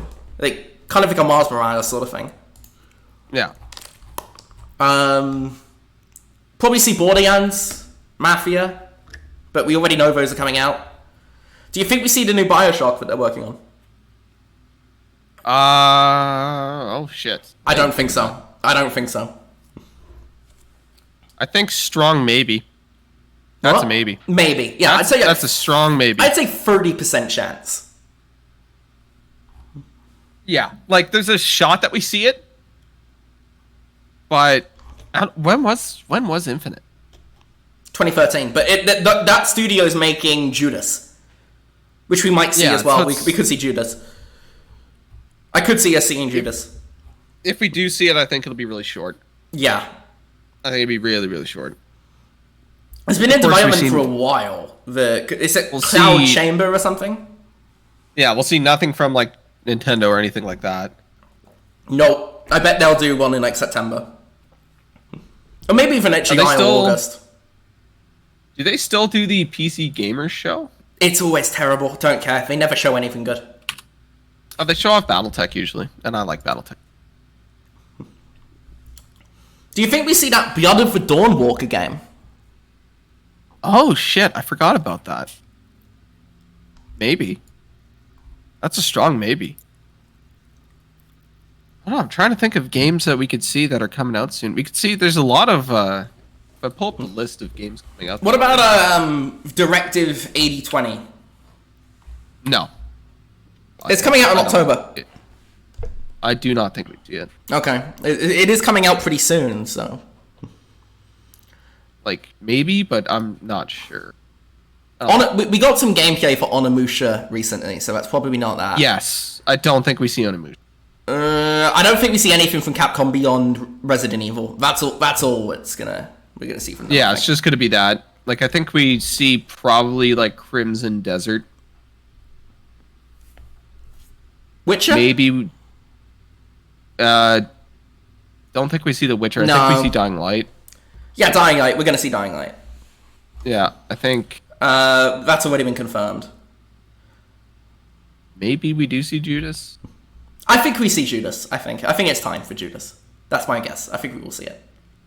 Fucking MindsEye shows up. It probably will, because they probably will show both MindsEye and Bond and be tune into our show later. They will pay for a spot to say, oh, by the way, watch our show, please. Thank you. Probably see Vampire Masquerade. Yes, that is coming out this year. We probably do see that, yes. Yeah. Subnautica. What about that? Probably see Subnautica. The Marvel beat 'em up, the one they showed at the Switch Direct, the Cosmic Invasion. Oh yeah. Yeah, they could. We might see that. You know what we might see though is Hell Is Us. Yeah, probably do. I was surprised that wasn't at Sony actually, because it was at State of Play in February. Yeah, so maybe Jeff got the contract for that one. Interesting, because Sony had it before, but whatever. But maybe we see Mafia. Could see Mafia. Yeah, we know that's coming out soon now, so we will probably see a trailer, but that's about it. See a little bit of gameplay. And I think that's for Summer Game Fest. Yeah, I think Microsoft is going to have a lot. Kojima's going to be there. Death Stranding 2 will be there. Absolutely. Yeah, Kojima is doing Death Stranding 2 for sure. There will be a special presentation on Sunday night for that, 10 p.m. our time, because it's a live presentation in LA. So yeah, that is a thing. Do you think we see Saros there? Because Sony they announced the other Horizon game at Summer Game Fest, and they announced the release date for Spider-Man 2 at Summer Game Fest. So they have showed up here before. Do we see Saros gameplay? Oh, I'll tell you what I think we see. We see that side-scrolling God of War game. Oh, yeah. That's where we're going to see it. Yeah. Because God of War, A, is a franchise that has won Game of the Year at Jeff's show before. And 2, very similar to the Yoss Crown, apparently. And Jeff had the Yoss Crown. I reckon we see that. That's my bet. That's my shot in the dark. We see the God of War side-scroller spin-off. Interesting to note, Santa Monica is not making that. It's another studio that is making it under the supervision of... Which I'm okay with them not making. Santa Monica. Similar to what happened with Yago Horizon, where they had another studio make it and Guerrilla were just supervising it. Let Santa Monica focus on another game where you run around with a kid that you hate.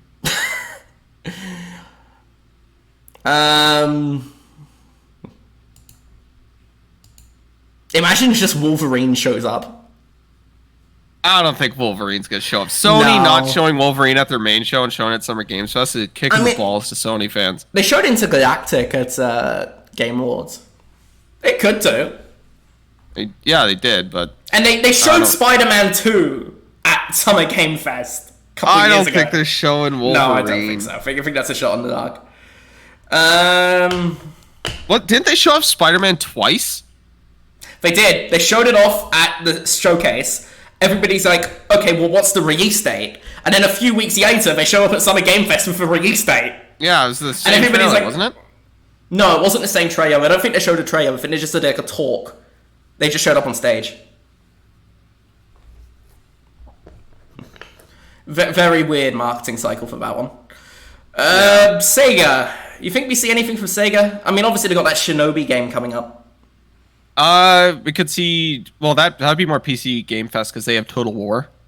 Shinobi is like a side-scrolling platformer. I think that's more likely to show up at Jeff. Yeah, for Jeff, I think it would be like Shinobi, maybe a new Valkyria Chronicles, maybe. But yeah, I don't think. You think RGG show up?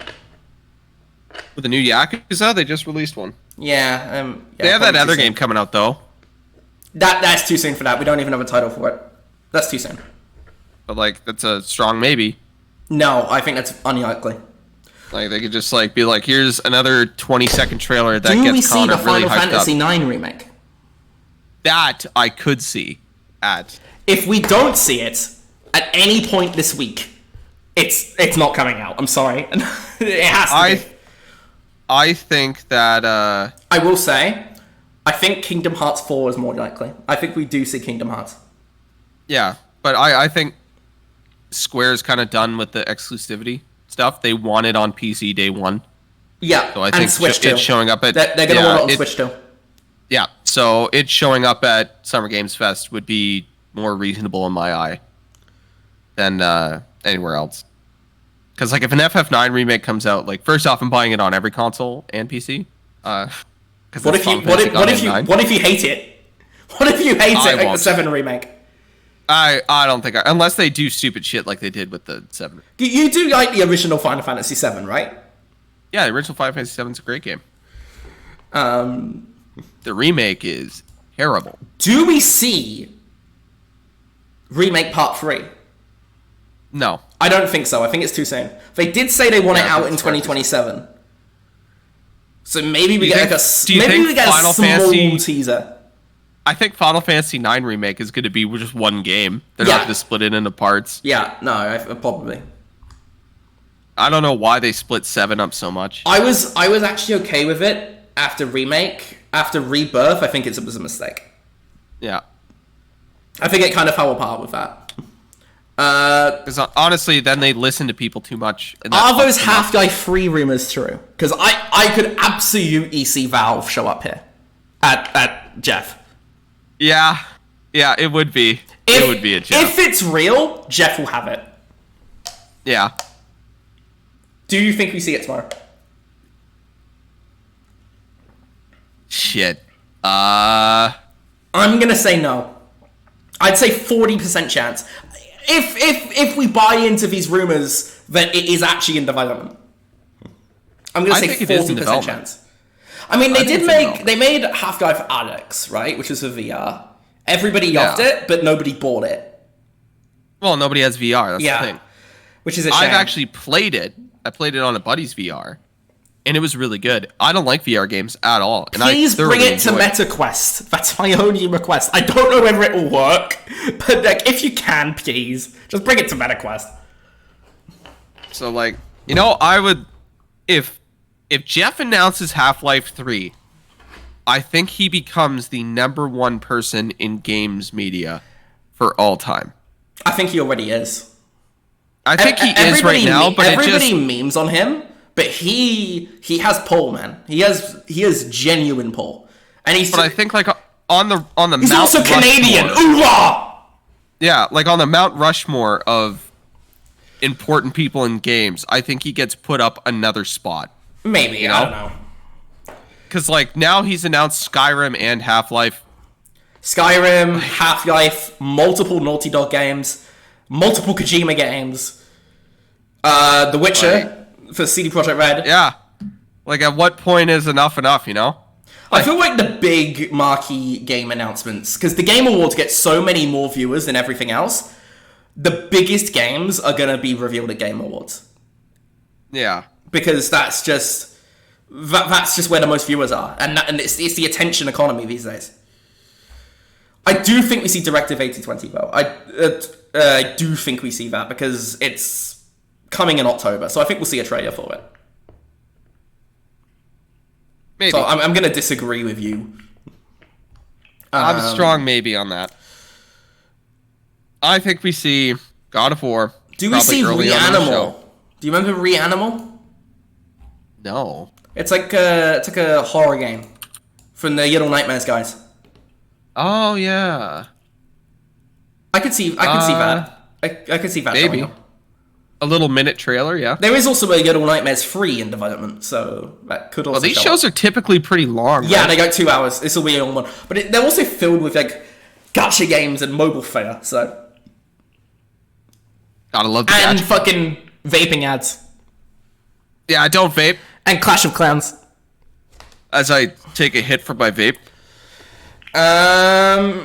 Xbox, I don't think we see anything from them because they're going to have their own show.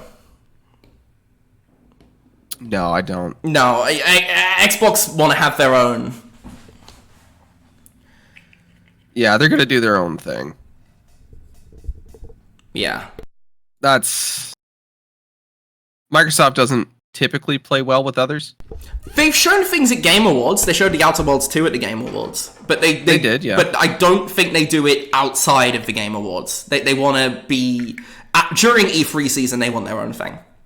Yeah, they want their own... They want eyes on them. They want eyes on Game Pass. Yeah, let me have a look, because sometimes Jeff will tweet out certain things that are confirmed for... He just tweets out Half-Life 3. Like, tune in later. See our Half-Life 3 reveal. It's like, what the fuck, man?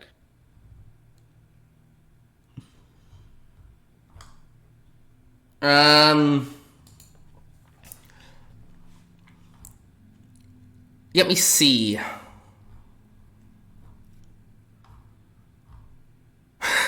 Should be working on the show, but playing Mario Kart World, so good. Based. Classic. Jeff Keighley is hosting the Death Stranding 2 event on Sunday. So it will definitely show up tomorrow.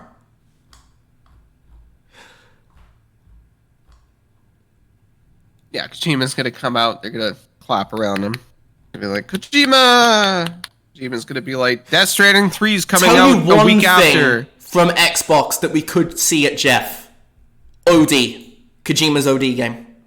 Yeah, we could see OD. We could see, I could see Gears of War showing up. Not at Jeff. Not at Jeff. If there's anything from Xbox that will be there, it will be OD. I don't think we see OD from anyone this summer, though. But because he's so focused on Death Stranding. But if we see it at all this summer, it will be at Jeff, I think. I can't see anything that he's tweeted. No, I don't see anything either. Except for the Dying Light stuff, of course. Yeah. Okay, are you ready to move on to Xbox?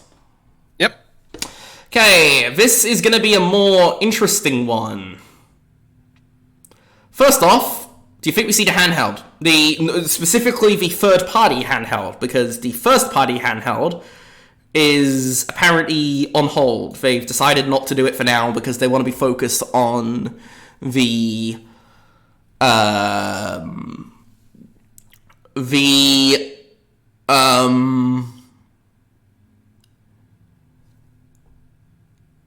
what's it called? The what's it called? Use your words. I can't think of it. Oh, Windows 11's portable experience, because SteamOS is just so much better for portable. I don't know. That's tough. I mean, that's what they decided to do. They decided to put the handheld on hold. But they're apparently still full steam ahead on the next console for now. And that's tough. I got no idea, man. But there is a Project Kennen, which is a third-party handheld that's Xbox branded but runs Windows 11. Do we see that on Sunday? Because it's apparently good to go. It's apparently coming out this year. I don't know. I don't think we do. I don't know. I will actually be right back. Alright, okay, we're back. Right, we were talking about the handheld, weren't we? Yeah, the Xbox handheld. Yeah, the delayed Xbox handheld. Yeah, but there's two. There's the first-party one that they delayed, and that one was apparently supposed to actually play Xbox games. And there's the other handheld, which is a third-party Asus one. Yeah. Which is just a Windows 11 PC of an Xbox coded paint. Yes. I think we do see that on Sunday. Because it's coming out this year. I think we see it. And I think it's really going to piss people off. Oh, probably. We talked about the Xbox handheld stuff before, and I think said it sucked, yeah. And that Xbox fans won't like it because they don't ever have a reason to use it. I hate handhelds. I think they're awful. Because, like, I like handhelds. Like, I love my DS back in the day, stuff like that, but now I drive. Like, I never have time to use a handheld, right? And, like, my comment before was most Xbox fans aren't in a city. No. I mean, to be fair, there's not many of them these days. But they're driving everywhere. Yeah. You know, because they live like 30 minutes away from something. From the Which fucking is like, grocery store, probably. Yeah, like all my friends who are Xbox guys don't live in town. Yeah. But, games. Obviously, Xbox have a lot of first-party games. The stuff coming out this year, Outer Worlds and Ninja Gaiden, they will be there. Outer Worlds is apparently getting pre-orders on Sunday, which means we're going to get a release date. I've heard September, but I don't know if that's true. Because they're doing the big Outer World showcase. They have the Outer World showcase at the end. We'll see a brief snippet of it, like we did for BO6 and Starfield. Yeah, but I think that's going to be We'll see. They're going to focus more on the on everything else, yeah. But we will see a snippet of it during the main show. Yeah, for sure. Do we see the Gears of War remaster? Probably. Probably. They show at least a minute. Yeah, there's not much to show there, because it's just going to be the same. Pro Skater, we probably see just a reminder that that's coming out soon. Do we see the Hellblade 2 PS5 port? That would piss people off if they showed the PS5 version of Hellblade 2. Yeah, that would piss people off. I hope they do, because it'd be so funny. Oh, by the way, that's another thing. Yeah, Hellblade 2 is coming to PS5. Surprise. Everybody knew it. I think that's kind of... I mean, Fable, I actually think we don't see Fable for one very big reason. It was supposed to come out this year, and it's now been delayed to next year. So the stuff I still think we see it. I don't think we do, because I don't think they're going to have much to show, because what they were going to show us like a few months before release, they already showed us last year.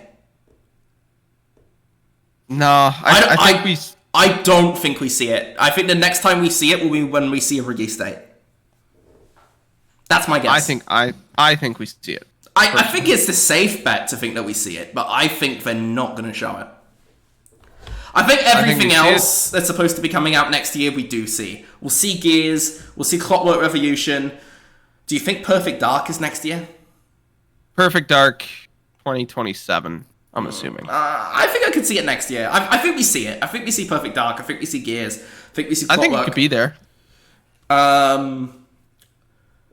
We're not going to see much from Bethesda, because everything they've got in the works is a ways away. Blade is still a couple of years out. Elder Scrolls 6 is still years out. We don't see either of those. If Elder Scrolls showed up, that would be the most mind-fucking-blowing thing. Yes, there's no way. There's no chance. Yeah, there's no way, but it would be the most mind-blowing thing.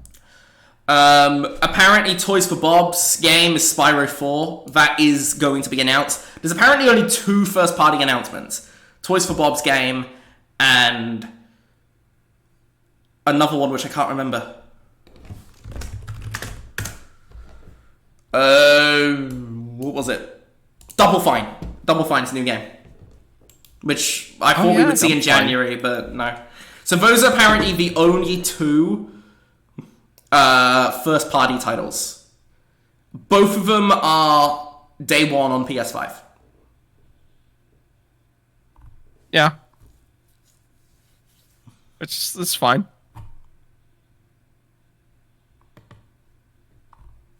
I'm trying to think of Microsoft stuff now. Yeah. The 2026 stuff is like Gears, Fable, Clockwork, and maybe Perfect Dark. State of Decay 3 is 2026 as well. We'll definitely see that. Definitely see that. Oh, yeah. Yeah, we're going to see State of Decay 3. I don't think we see anything we'll see like Starfield DLC, but beyond that, like Fallout 76 stuff, we're not going to see any new games from Bethesda. Because Machine Games just put out Indiana Jones. Blade is still a couple of years out. Elder Scrolls is still a couple of years out. The one thing I could see is the Fallout 3 remake, but I think that will also be like a pretty short announcement to release window, similar to Oblivion. Maybe not shadow dropped, but it will only be like a couple of months. So I don't think we see it. If I was to guess, I would say no.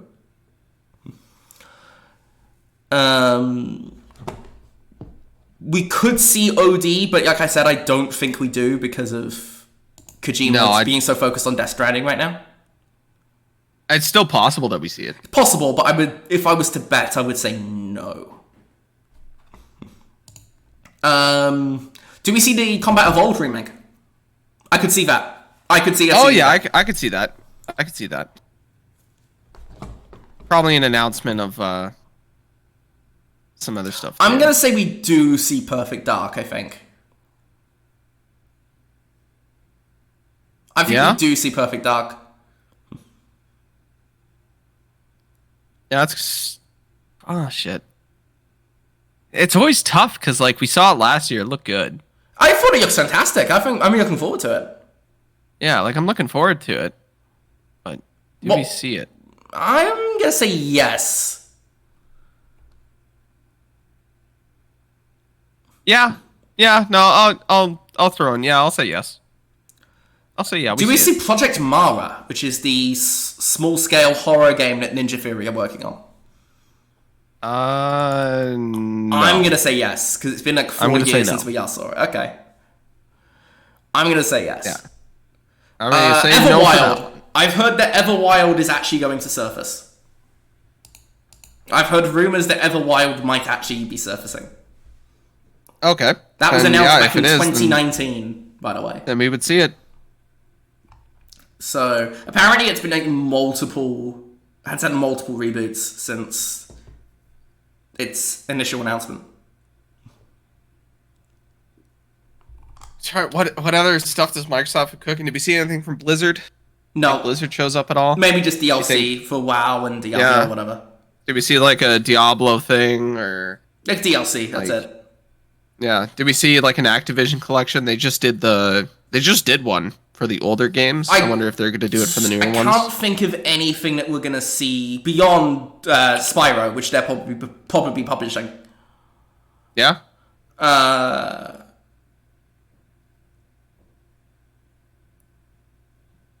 No, that's at Xbox Game Studios, isn't it? I think Xbox Game Studios is Activision owned the IP, but I think Xbox Game Studios were the one that signed the contract with them. Oh, maybe then. Maybe it'll be like co-published or something. I don't know. Yeah, maybe. Well, I don't think we see the new Call of Duty because it's apparently a much smaller scale game. No, we definitely don't. I don't think we see Call of Duty. If we do, it's going to be really short. I don't think we see it at all. I think they'll reveal it in August that they did with MW3. I think they're going to stick to having Call of Duty be kind of like its own thing. Do we see the game that the Rocksteady founders left to make a game for Xbox? We don't know what that is, but I heard rumors it might be like a G.I. Joe thing. Snake Eyes. I could see it. It's been a couple of years now since they left. It's like a teaser. Hard maybe. That's a hard maybe. The one thing that I could see from Bethesda is the ZeniMax Online game. Yeah, I can see the ZeniMax Online game. They only have a few studios because there's shot at a lot of them. Bethesda, Arcane, Machine Games, id Software just put out Doom. There's no way we see anything from them. No. Unless they have somebody co-developing with them. Yeah, because they had like Rage 2 or whatever. Yeah, which so was I could see something like that. Do we see, speaking of Rage 2 and Avalanche, do we see Contraband? Do you remember that game they showed off years ago for Microsoft? No, I don't. There was like a co-op heist game which they announced back in 2021 and then went into development hell, which seems to be a bit of a running theme with Xbox, but whatever. I do not remember that at all. Hey, fuck it. Maybe it shows up. I don't think so. My guess would be no. I don't think we ever see that again. You don't think so? No? No. Not even a hard maybe? Like, what was that 20%. Rockstar game they announced forever ago? Agent. I bet Agent. One day they're going to make that, I bet. I know they abandoned the IP. One day, when we're 70, we'll see it. You know there's going to be something that they reveal that's just going to be stupid and nobody cares about it. I wonder what that game's going to be. Last year, the Xbox... I'm just looking to see what...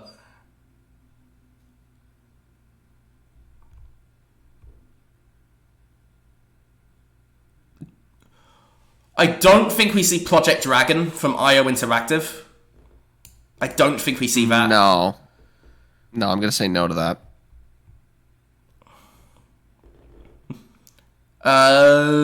Towerborn we'll probably see because that's coming out later this year. It's really soon. Haven't you been playing that?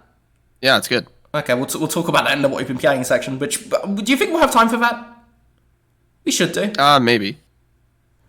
I've been playing it enough to really formulate thought, though. Okay. Like, I've just been playing it on and off. I've been replaying Metaphor, which is fantastic, by the way. Yeah, you told me. I don't think we see I think that's about it, to be honest. I can't think of anything else. Because trying to think of like what they can show. Yeah, I mean, last year they had such a good show. Like, such a good show last year. They had Perfect Dark. They had Gears. They had Doom. They had Expedition 33, which wasn't first party, but whatever. They had Indiana Jones. They had Atomfall, which is apparently good, but I still haven't gotten around to playing it. Avowed. Stalker 2, which kind of was a bit of a mess, but whatever. Fable. Stalker 2 is fantastic. Fable. Really? Because I heard that people were straight up not able to finish it because it was so broken. Oh, no, I had a great time with it. Okay. Reception to it was very mixed. Like, I played on PC, and I had no issues. It was the guy I was talking about was on PC. Yeah, so I don't know. I didn't play it because reception was just so mixed. It's like, okay, I'm not down to play buggy messes these days. Stalker 2 is a hard fucking game. It's not easy. Yeah, but I've heard that it's more bugs that's the problem.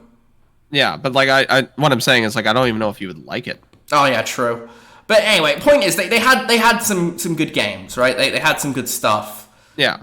I think there's even some stuff I'm not thinking of here. Like the big ones for me were Gears, Perfect Dark, and Indiana Jones. Yeah. Indiana Jones did actually turn out pretty well. So I liked Indiana Jones. It's fun. It's I don't think this one's going to be as good. This showcase. I don't think this showcase will be as good. I think there will be good games for sure, but I don't think... Yeah, I think there'll be good games, but I don't think it's going to be... Like, last year was a banger. Yeah, because, like, we're talking, like, new announcements. We had Doom, we had Gears, we had Atomfall, we had Expedition 33, and Perfect Dark was basically a new one because it had been so long since we'd seen it. Yeah. Apparently the only two new announcements are Double Fines and Spyro. And, like, no offense to Double Fine, actually full offense to Double Fine, because Tim Schafer's got me blocked. But I digress. No offense to Double Fine, no offense to Toys for Bob. I don't think those are big bangers. I don't think those are on the level with the Gears or a... Unless Toys for Bob comes out with Banjo. Like, even I don't know. Even that wouldn't... Banjo, okay, a lot of people love it, but... I don't know. No offense to them, but those games do not do it for me in the same way Perfect Dark or Gears would. No offense, fuck them. No, I'm just saying for me. Well, yes, actually, fuck Tim Schafer, but that's besides the point. Yes, actually, but not the point. That's just funny. I want to... Let me...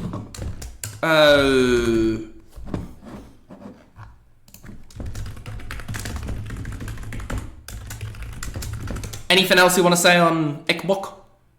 No, I'm trying to think, and I can't. I can't think of anything that's... Xbox is always tough, because you never know what they're going to show up with. I do want to see, like, Clockwork gameplay. That's why I really want to see Clockwork Revolution. Yeah, Clockwork Revolution would be awesome. I'd be okay with that.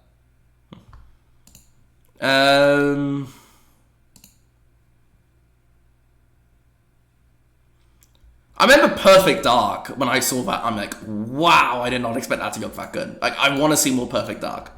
Yeah, Perfect Dark looks phenomenal. Also, they showed off Call of Duty last year, but then I don't think they should show Call of Duty this year, because, like, last year was, like, a big Call of Duty, and this year's, like, a smaller Call of Duty. Yeah, no, I do not think we see Call of Duty. Obviously, like, the big showcase game is The Outer Worlds 2, so... Yeah. Which I am excited for, but I know Connor is not, so... No, I did not like The Outer Worlds at all. I did. I actually really loved it, so... Yeah. I think we're good to go for rapid fire stuff now. Yeah, I think that about covers the Microsoft stuff. Yeah. Microsoft's always tough, because you never know. Yeah, who knows? Maybe they'll show like a fucking banger, but who knows? Like, and honestly, I like that about Microsoft. The fact that they're, no, they're unpredictable now. No, I would prefer them be consistently good. Well, they've been better good. They've been better the last 2 years. They've been amazing. No, 2023 was grim. 2023 showcase was bad. Was it? Yeah, it was really bad. Basically, all they showed... They showed Clockwork, which did look good. But, like, they did not show much. They showed Starfield, Clockwork, South and Midnight. I remember that Starfield thing. Everybody was hyping out over Star Wars There's Outlaws, so much shit they're not showing. You were so hyped for Star Wars Outlaws. Cyberpunk. Yes, Star Wars Outlaws was one thing. Cyberpunk was DLC. They showed off Metaphor, Persona 3 Reload.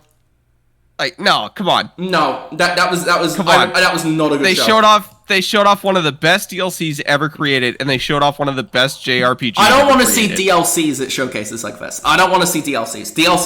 I want to see new games. Like I'll give them Clockwork. I'll give them Star Wars Outlaws, even though the actual game turned out to be pretty average. Metaphor? I haven't played it, so I don't care. And I remember at the time that announcement did nothing for me. So freaking Metaphor is huge, dude. Come on. Not really, but whatever. Fucking big ol' score on fucking Metacritic for it. Yeah, and like nobody bought it. So. And people bought it. It sold like a bunch of copies. 1 million copies. Whoa. Fucking oh my god! EA. So now you're judging games on how good they are based on sales. Oh no, I'm not. But I'm judging how much. I'm judging how much I care about it based on how much I care about it, and I'm using sales. That's a ridiculous standard. That's a ridiculous standard. First off, if I was actually doing that, you would be correct. But I'm not doing that. I'm saying I'm judging it. Doing that. No, I'm not. I am judging it based on how much I give a shit, and I'm using the sales as an argument winner that I don't give a shit. That's not a winner. That's a loser, bro. How about you go straight? That's straight. That's not. But also, those are third-party games. Star Wars Outlaws, Metaphor, third-party games. Sony just showed off a bunch of third-party games. We praised them for it. Yeah, but Sony do 3 showcases a year. It doesn't matter. That double standard's crazy. Fine, fair enough. But point is, if I look at this list of what was in 2023 and the stuff that interests me, because again, these are inherently subjective, these shows. Star Wars Outlaws, even though the final game ended up pretty average, but I will give them the reveal.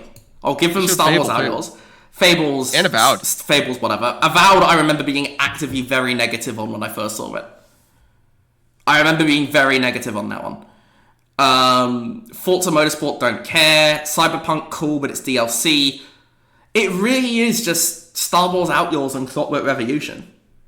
We got the first trailer for Fable. The first trailer for Star... It was the second one for Fable. No. It was the second trailer for Fable. That was the first one of actual gameplay. That's the trailer that we still have to this day. It was the first one of gameplay, but... They also showed Fable the year after, so... This is some hard cap, bro. This is crazy. No, you can go back to the VOD. Like, you can't, because I had to get rid of it. But I have it on my YouTube privately, so... I remember saying at the end of that show, I thought that was very mid. The one the year before was terrible. Because you remember that one, they insisted... Yeah, 2022 is bad. They insisted on it being...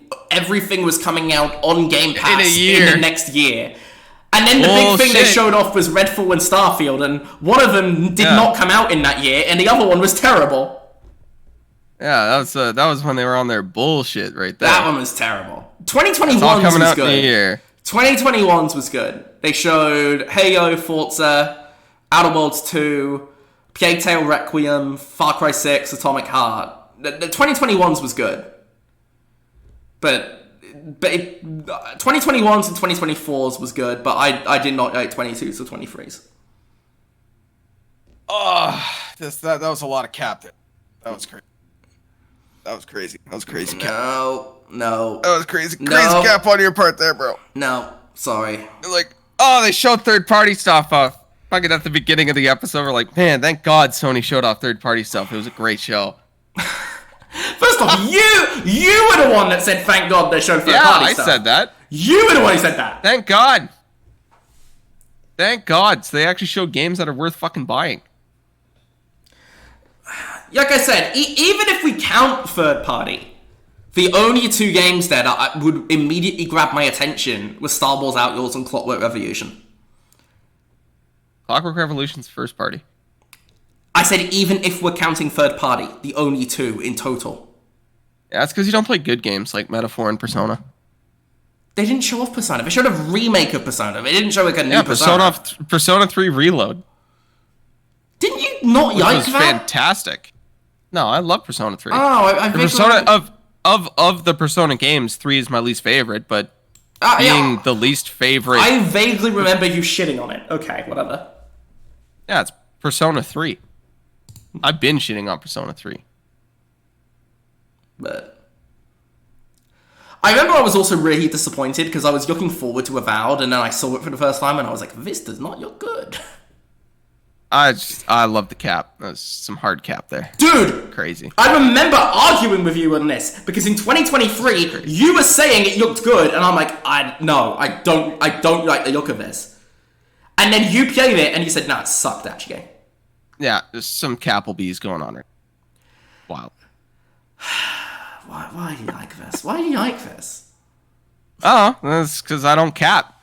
Yes, you are, though, because you said the game sucks. No, it's fine. See how easy it is to gaslight them, viewers? Yeah, Jesus. Fuck you. Fuck you. Anyway, I digress. I think we're good to carry on, because I... Oh, yeah. God. Yeah, sure. Fucking manipulator over here. I'm very good at it. Yeah. Anyway, no. I wonder how that's going to be. So, rapid fire stuff. Modern Warfare 4 got a leak. It's reportedly set in Korea, both North and South, so that's going to be interesting. That's neat. We briefly touched on it, but The Witcher 4 got a tech demo, and it's a little bit concerning that they're doing the whole it's a demo set in the world of The Witcher 4 again, after they did that with Cyberpunk, and everybody called them out on it. And they're doing it again. It's a little funny. I don't know what the fuck they're thinking. It's a little funny. I'm sorry. I need to see raw, unedited gameplay from them at this point. And I say this as someone that actually did like Cyberpunk, despite all its flaws. Because the writing in that game was exceptional. That was good. But man, what are you doing? Why are you doing this again? I don't know. Why are they doing it again? The tech demo looked good, by the way. The tech demo looked good, but it doesn't matter because it's not the game. It's a vertical slice.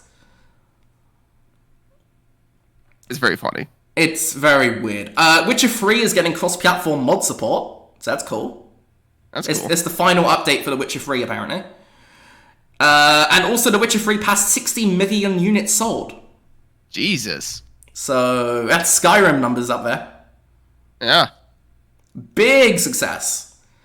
Cyberpunk 2, speaking of CD Projekt Red, Cyberpunk 2 has only just entered pre-production. So that is still probably 2030. Probably another 5 years before we see it.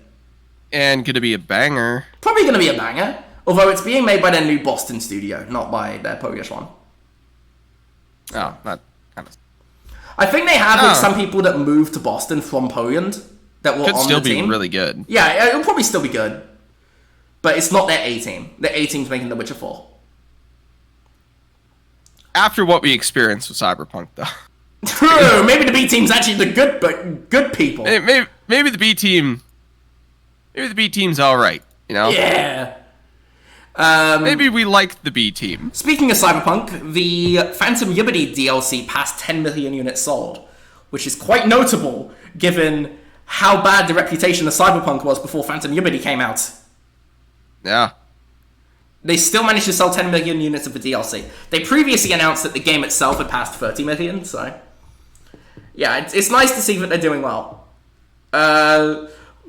Stig Asmussen, the former former geek developer on God of War 3 and Star Wars Jedi Fallen Order and Survivor, he left Respawn after Survivor, is apparently making a Dungeons & Dragons game with this new studio. Well, we all know what happened with the last Dungeons & Dragons game we played together. True, but they also had Baldur's Gate 3, which won the Game of the Year, so... True. I hope it's good. This is a third-person action adventure, so very much Stig Asmussen's his thing. I'm not a big D&D guy, but I'll probably will play it just because it's from him. This is a funny story. Should we talk about Randy? Yes. God, yes. So, we've talked in the past about games being $80. You know? Yeah. It's not good. Connor's struggling to hold in his laughter right now. Oh, Randy. Oh, God. Randy, Schmandy. What a moron. So, continue. Sorry. Tell the class.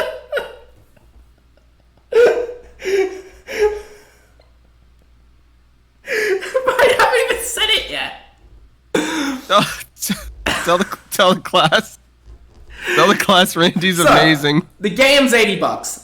Oh, well, actually, we don't know that, interestingly. They never actually told us what the price is. Yeah, we don't know what it We actually don't know. What it's for. But somebody said to him on Twitter, please don't make this $80, because, money's tight right now. And he straight up goes, if you were a real fan, you would find the money for it. He called the audience broke. If you're broke, boy, just say so. And he walked right into it, because I think the reply under that is like, Randy, it's not that we can't afford the game. It's that I don't want to spend $80 on Borderlands.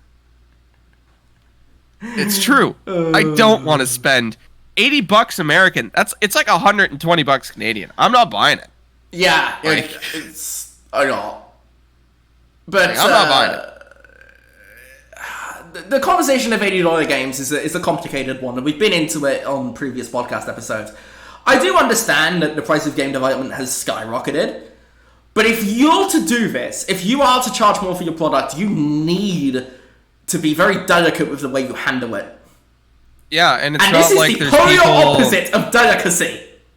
And, well, you got to put yourself in Randy Pitchford's position. Like, there's not any games out there that are getting released for cheaper than normal that are, the best games of the year. No, yeah, but also, budgetary differences are a thing, and I'm sure Expedition 33 just came out. And I'm sure that did not have anywhere near the budget that Borderlands 4 did. Yeah. It probably had a $40 million budget, and it's going to beat the fuck out of Borderlands. I don't know. It's a way better game. Borderlands is pretty popular, so... Borderlands is popular, but it's not going to be anywhere near as good. Yeah, but we're talking sales here, because we're talking financial stuff. So, yeah, but like if you're pumping more and more money, expect it to be a better fucking game. I can see that, for sure, but I also am... I do recognize that the price of game development is higher. Like, Grand Theft Auto 6 is coming out. That game probably cost $1 billion to make, let's be honest. Yeah, Borderlands 4 probably still cost like 200 mil, as a guess. $200 million on Borderlands. I would say, yeah. As a guess. Then again, $400 million for Concord is crazy. That number was fake, by the way. That number was apparently fake. It was nowhere near that high. It was like 200, but it wasn't 400. 200 for Concord? Yeah, still very high. What, to make like 6 maps and 10 characters? What the fuck? But no, the rumors that it was $400 million was just not real. My God, Jesus Christ. Anyway, I digress. Developing it on golden computers. Anywho. I know a lot of game devs, and one of my favorite comments I ever heard from one of them is just, he's like, I don't know why this costs so much. Yeah. I was like, yeah, like, I don't know, man. He's like, yeah, there's like fucking 300 of us, and they're claiming like $800 million worth of expenses across the whole company. Like, yeah, but I'm sure Borderlands 4 is expensive to make. If the decision is that they need to price it at $80 because of the investment in it, I do understand that. But you need to be very, very careful with how you word these things. You need to be very understanding of people that want to wait for a sale.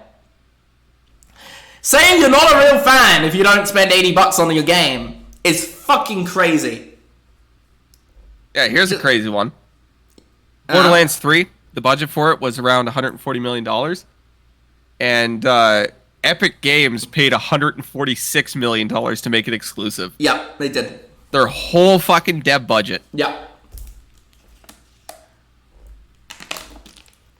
So you gotta think to yourself. There's other ways to make up this budget. Yeah, but like, I don't know. If on the surface, a game costing $10 more isn't too crazy. But it's the Yaku decorum from Randy that's like, I feel like really pissing people off. That's just mind-boggling to me, because he's just like, well, you broke bitches couldn't afford it because you're not real fans. Why did you say so? Yeah, if you're broke, why are you in my mentions? Bitch. It's like, whoa, dude. Holy shit. But no, he did eventually apologize for these comments, and he was like, I didn't mean it to come out like that. He almost tanked his fucking game again. I don't think it's even possible for a game like Borderlands to fail, because Borderlands is like way bigger than we think. Like Borderlands 2 sold like 25 million copies. It's a big franchise. Yeah, but Borderlands 2 is Borderlands 2. I think 3 still sold like 15 mil. Did it? Jesus yeah. Christ. It's way bigger than like we think. And then just a horrible movie. Yeah, Borderlands 3 sold 18 million Nobody copies. saw that movie. Except me. I saw it. I fucking wish I didn't. Borderlands 3 sold half of the copies of the second game, though. How many is the second sell? 36? 32. That's not half. You said 18 mil.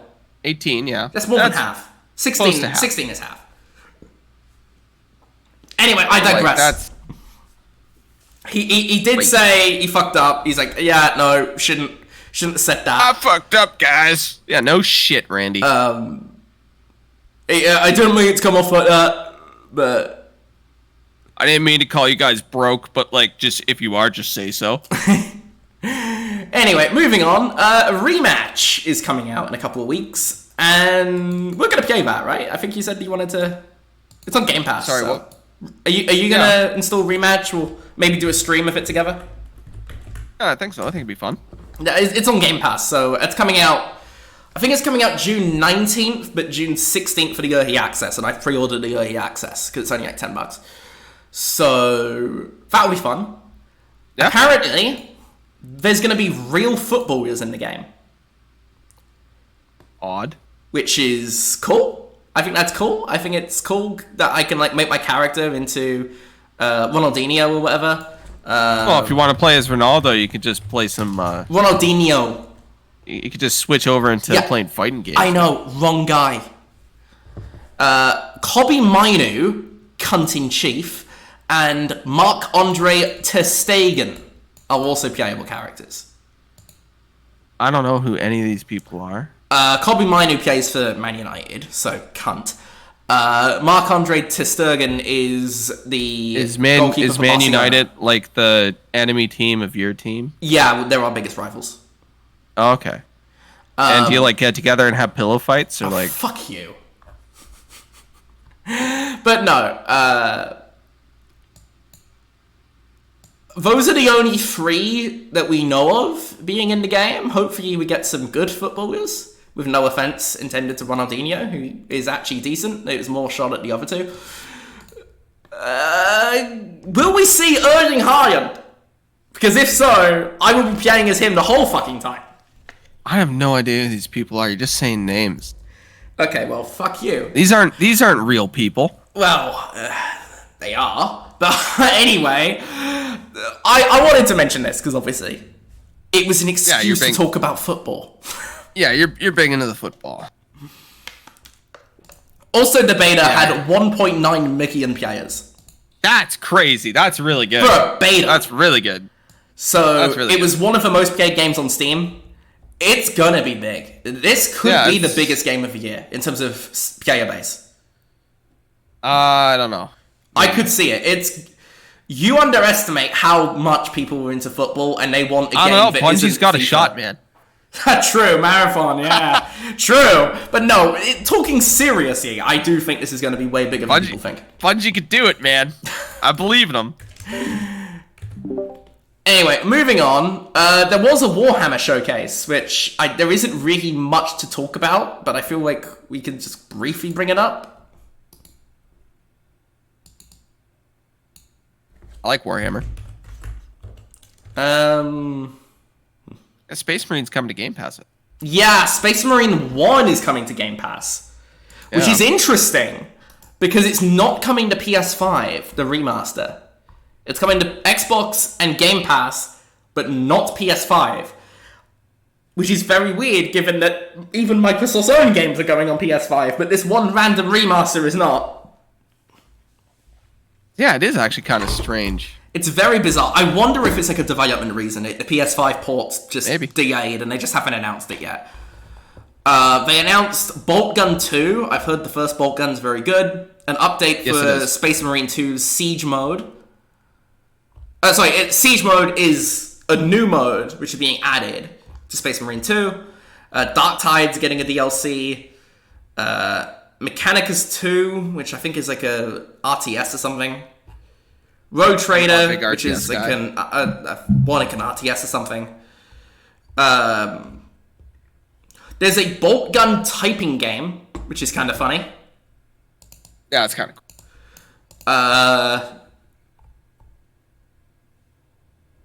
Some more just like RTS games and Total War and whatever the fuck. Just stuff I don't care about. The stuff that matters is the bolt gun stuff and the Space Marine stuff, which is cool. I actually did install that last night, by the way, the Space Marine Remaster. So if you want to play it, then yeah, Rogue Trader is like a very positive game on Steam. Okay. Well loved. Warhammer is just a very expensive thing to get into, though. I mean, not Space Marine, because it's on Game Pass. If you want to play it, Space Marine is the cheapest way to get into Warhammer. If you want to play it, then install the thing, because I'm sure it'll have multiplayer. Oh, probably. It's out next week, so June 10th. Same day as MindsEye, so bit of a Game of the Year battle going on there. Yeesh. What a competition. Oh, by the way, that bolt gun thing was out. It was like a shadow drop. The typing thing. Yeah, which is really cool. That's actually kind of funny. It's also free as well. They just did it for free because they thought it'd be funny. Which honestly, here you go. Developers should make more goofy side projects just because they think it would be funny. Just because they can. just because it's funny. Anywho, moving on. After the Warhammer stuff. So, an episode or two ago, we talked about the Epic Games Apple lawsuit. It got settled in Epic's favor. Apple tried to prevent it being added back to the App Store, but the court was like, no, you have to. So they did. So it's back. That case is basically over now, pending appeal. So, Epic wins. Now, kids everywhere get to play Fortnite. They get to enjoy their Darth Vader AI slop. Is that a win? No. It's a win for like other developers because they're gonna get a more favorable revenue. Yeah, let's go with that. It's a win for other developers. Is it a win for humanity? No. I don't know. It depends on how much you like Fortnite. Do you two love Fortnite? You seen the Darth Vader stuff? Oh yeah, I've seen the Darth Vader stuff. They added. I know that he's signed his voice over. Yeah, but the guy's also like 93 years old. I think he probably had no idea what he was signing off. Probably did it for his family, to be honest. True, because they're probably gonna get money from it. Yeah, they're probably gonna get a ton of money. Yeah. But yeah, Fortnite had a Star Wars season. I mean, we talked about it before because of the whole Darth Jar Jar thing, which was kind of funny. But they added an AI voice of Darth Vader, where you can now get him to say funny words like fuck and Riz. I want to die.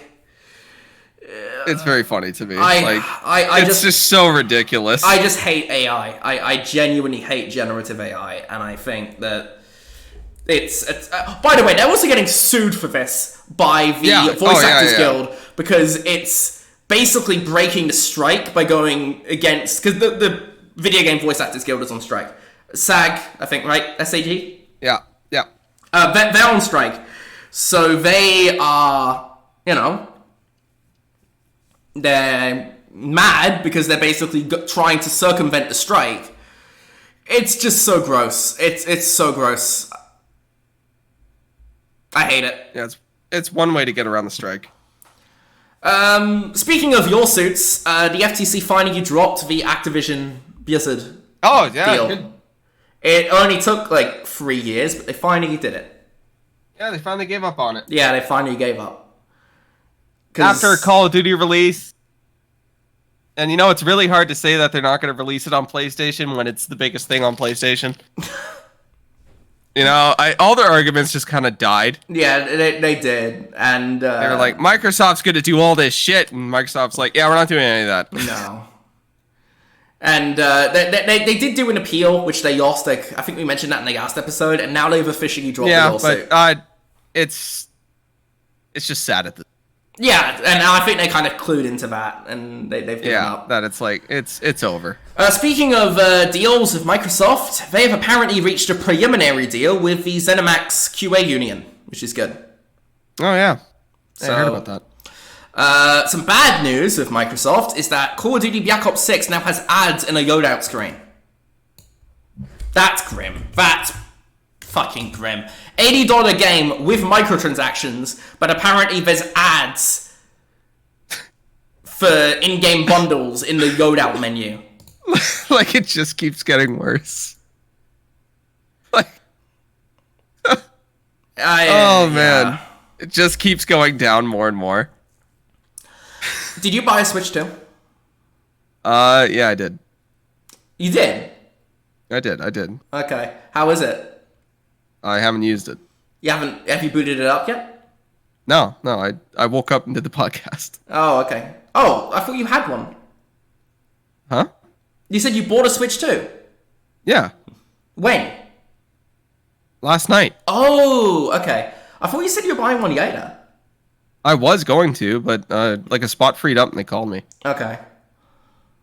Well, do you want to quickly talk about the launch? Because it is out today, yeah. Today is June 5th. Yeah, I guess. There's not really much to say on it, because neither of us have used it. It's a nice box. It's red. It's a red box. The box looks very, cool. Very similar to the Switch 1, though. Yeah, which, that's going to get... Some grandma's going to buy a Switch 1 thinking it's the Switch 2. It's looking at me right now. It's like, hey... Don't you want to play me? And I'm like, off this bitch-ass podcast and set this shit up. I'm like, I kind of want to play it, but I think I'll play it later this week. That's... Yeah. Apparently they will have USB mice capability, which is cool. That is cool. It is weird though. It didn't feel like a console launch. No, it didn't. It doesn't. There's and I talked to some of the guys that were just out front waiting, and I asked them do you feel like this is a big deal? And he's like, no, not at all. Even the employees inside were just kind of chill. Yeah. Nobody was really hyped up for it. So it was a weird midnight release. I would compare it to when I went to the midnight release for Mass Effect Andromeda. Oof. Nobody knew if this is going to be the best thing ever, or just another thing that we're all here for. Which is an odd thing to say, but that's genuinely how it feels. Yeah. They do expect it to be kind of hard to get one at launch. I could see that, because they sold out at my store. They sold out in the USA. But in certain countries, you can very easily still buy one. Yeah, I imagine there's some places where it'll be easier and some places where it's harder. In my case, it's going to be harder to get one where I'm living because they're all just kind of gone. Due to the tariffs, it's probably going to be harder in the US because they probably had to... Because I know we walked back for tariffs, but these things need to be planned well in advance, right? So the impact of the tariffs when they had them probably would mean that the USA probably has less consoles than it usually would. Yeah. Speaking of the actual launch itself, apparently because there's a version of the console with a bundle that includes Mario Kart, and apparently the download code for Mario Kart isn't working. You can't download it right now. Oof. I'm sure that'll be fixed. Physical. It'll probably be fixed by the time this podcast is up. Yeah. But that's very funny. The bundles of a digital code. Yeah, that's very funny. The last thing I want to mention with that is the welcome tour. Yeah, we talked about this a little bit. Boy, we talked about it on previous episodes, how stupid the welcome tour is. How silly it is. But it's a monetized tech demo that apparently is not only $10 to 100% the game, which you won't even get achievements for because the Switch 2 still doesn't have fucking achievements. Yeah, in 2025, by the way. Yeah. You need to own $95 worth of accessories to 100% this video game. Which is very funny. It's crazy. I'm sorry, but this should have been free. This should have been a free game. Yeah, it probably should have. Crazy. Do you want to do this next one, Connor? Where are we at here? Oh, Yuri Lowenthal confirms a Persona 4 remake is very funny. Yeah, because we were just talking Persona remakes, so I think this is kind of your... It's like a long-running meme. Like, going back to E3 stuff, do we see this at Summer Game Fest? Or Xbox? Oh, you know what? Microsoft would show it, because they show off Atlas stuff. Yeah. Do we see Persona 6 and Persona 4 remake? No, we'll see one, not the other, I think. Because they showed off Metaphor and Persona 3 at the 2023 show. Maybe. But I could see it. Okay, yeah. You know what, maybe. Yeah. So it's like, here's the new game and the remake. But yeah, we know for a fact that Persona 4 is getting remade now. Yeah, because Yuri Lowenthal once again is strapped into a chair. I'm not voicing this guy, by the way. Just say something like that. I wish him the best of luck, even though I'm leaking their shit. Honestly, he probably is in the game. He's in them all. Like, True. He's everywhere. He is in every game ever made. But Persona 4 holds a very special place in my heart because I fucking love Persona 4. That is the game that got me into Persona. And then I went back and played all the other ones. And then 5 came out and 5 was huge. Okay. But a remake of Persona 4 is going to be awesome, especially for all the Persona 5 people who have just never played anything else. Because Persona 4 is kind of fucked up. It's a little fucked up. Okay. It's about a guy running around murdering girls. That's essentially the plot. Yeesh. He murders other people, but yeah. I assume, is he the villain or? Yeah, he's the villain. Because it almost sounded like he was the playable character for a second. No. He's the villain. But like, you're trying to figure out what's causing, like, why these people are dying, and then he starts targeting your friends. Okay. So it's gonna be a lot of fun to watch people play through it the first time. And be like Persona 5 had dark themes. Don't get me wrong, but they were very, like, you have to really read between the lines to get some of it. Whereas Persona 4, it's right up in front. Okay. Like, yeah, she didn't sleep with me, so I murdered her. It's like, holy shit. Okay. Speaking of very Connor-coded things, F1. Yeah. There was a bit of funny stuff going on with EA. They had an exclusive interview with Insider Gaming where they confirmed that they renewed the F1 license for another 2 years, and then about 3 hours later they issued a retraction saying, "Actually, no, we haven't." Well, because they acquired the license and co-masters. Yeah, that have been making the F1 games forever, and under EA they've released like the worst ones. The new one's actually really good. So it's an uptick. Okay. But F1 is like notoriously, it's like notoriously a pain in the ass to get a license with F1. Yeah. Like they hold that. Although Apple managed to do it for that movie, which is coming out soon. Yeah. But like even then, Lewis Hamilton is the producer. Yeah, I think like all the F1 drivers of that current season when they were filming are all in the movie, but Lewis Hamilton specifically is producing the movie. Yeah. So like it's hard we just get to see Lance Stroll be an epic Canadian. Dude, I fucking love Lance Stroll, bro. But yeah, this is such a weird story. It's like they say in an interview with Insider Gaming. Yeah, they confirm and then unconfirm it because maybe F1 was like, nah. But why would you say this specifically to Insider Gaming and then be like, no, actually, that's bullshit. It happens. You know what? It's ironic because this happened in F1 recently. Oscar Piastri was announced at Alpine to be racing for them, and then an hour later he got on Twitter and he's like, no, I'm not. I never signed a contract. I'm not fucking racing for them. And he went to McLaren and now he's going to win a world championship. Didn't he win this week? Yeah.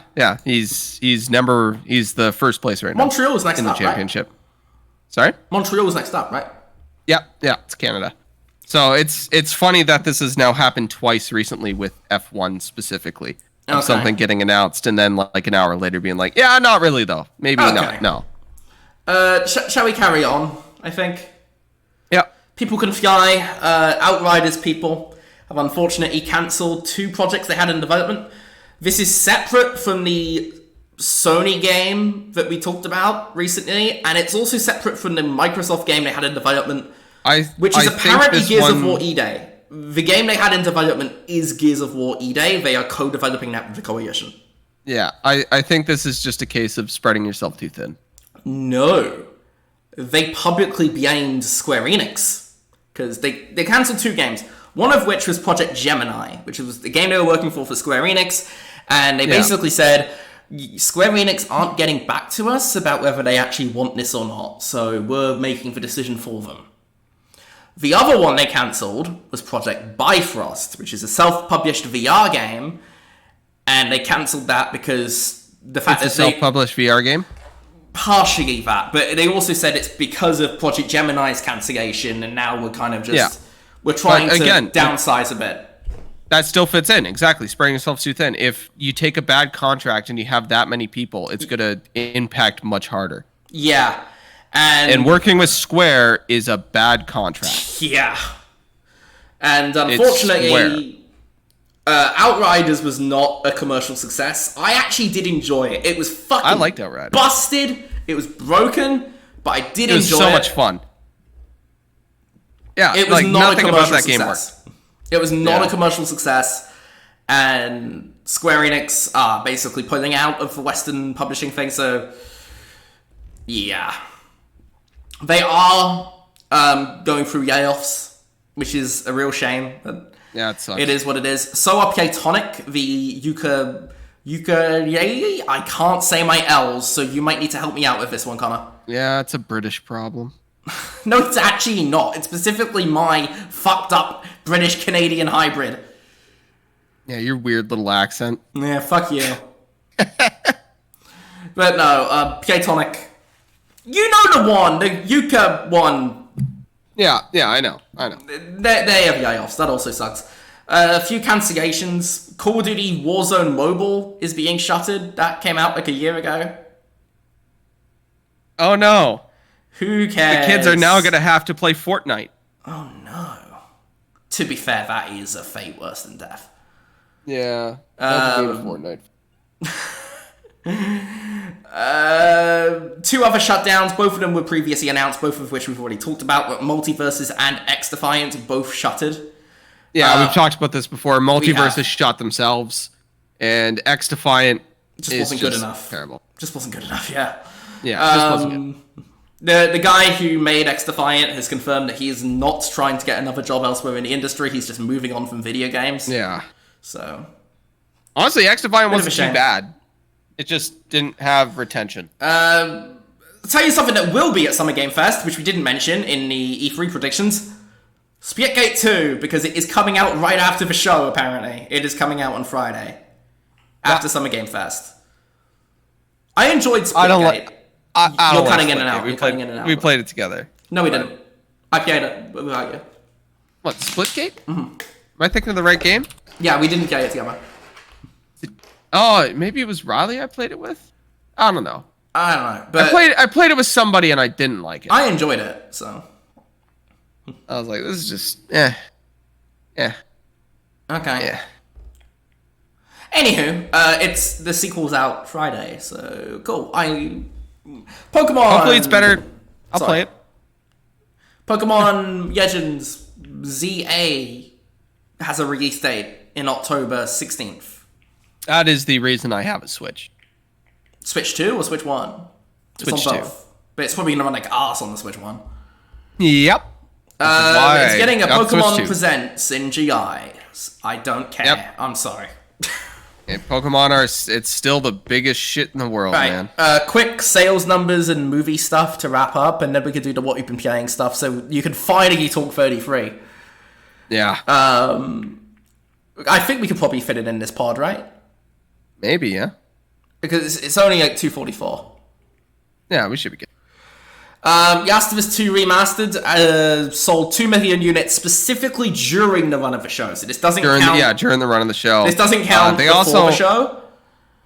They also lost half of their viewership. They did, from but season 1. That's not surprising to me because we know how divisive The Last of Us 2 is. Yeah, and I think the last 3 episodes of it are some of the poorest. I haven't seen them. I only saw as far as episode 3. We will have that conversation, but we'll for have now, the talk about the show. For now, we will leave that because I don't want spoilers. I mean, I know what happens, but whatever. Yeah, it's one of those things where you got to watch it and you'll be like, oh, okay. Yeah, I mean, my biggest concern was how are they going to split it off? Where are they going to leave it?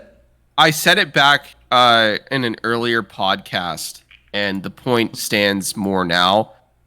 I don't know if you remember me telling you, like, I don't know how they're going to depict Ellie as a psychopath. Yeah, and they just don't, apparently. Because she is a psychopath. They don't. Which makes some of the parts of the show that they adapted make zero fucking sense. Yeah, we'll get into this, but I just wanted to mention that the game got a big sales boost. It got 2 million sales during the run of the show. Worth pointing out, the PC port was also new in that point. This includes PS5 sales, but this is also a lot of the PC stuff a lot of those sales would have been on PC. Neo 1 and 2 combined have passed 8 million units sold. Sorry, what do you want to say? No, I said that's really good for The Last of Us, but Neo 1 and 2 passing 8 million sales is combined for both games. So yeah, that's really good.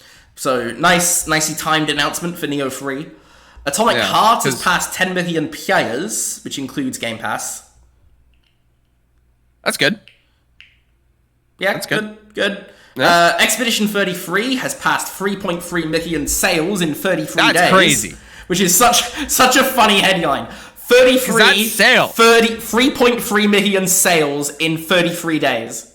I'm very interested to see what the player count is. True, because this is day one on Game Pass, and they've reiterated this does not include Game Pass numbers. Yeah, that is just sales. So it's probably up to like 5 or 6 mil if you count Game Pass. Which is a huge win for them. Like, huge win. Yeah. Speaking of Game Pass and player numbers, this one's a little bit more complicated.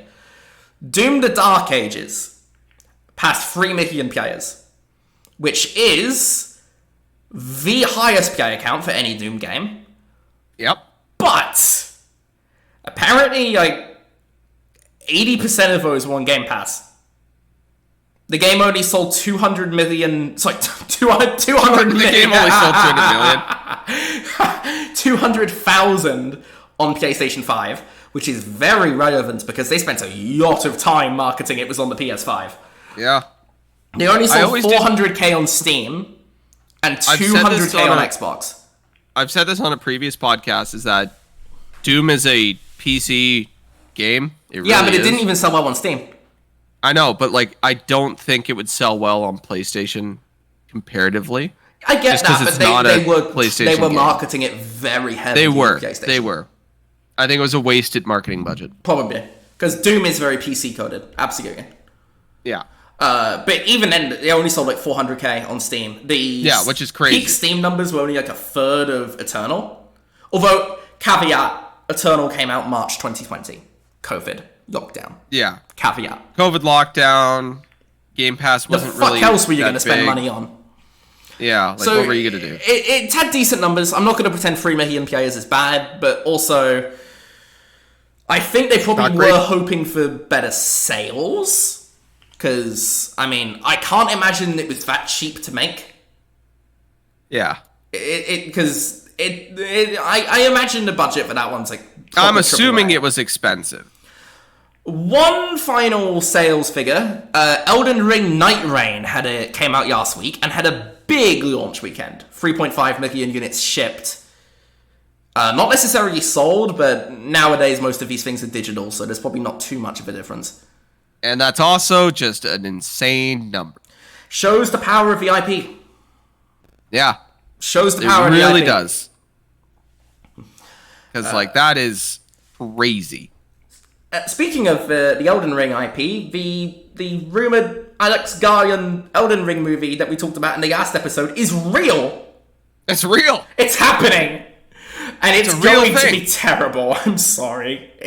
I don't know what the fuck it's going to be about. It's not going to be good. The thing about Elden Ring is all the cool shit happened already, and you're just showing up at the end to kind of put the dagger deeper and really finish it off.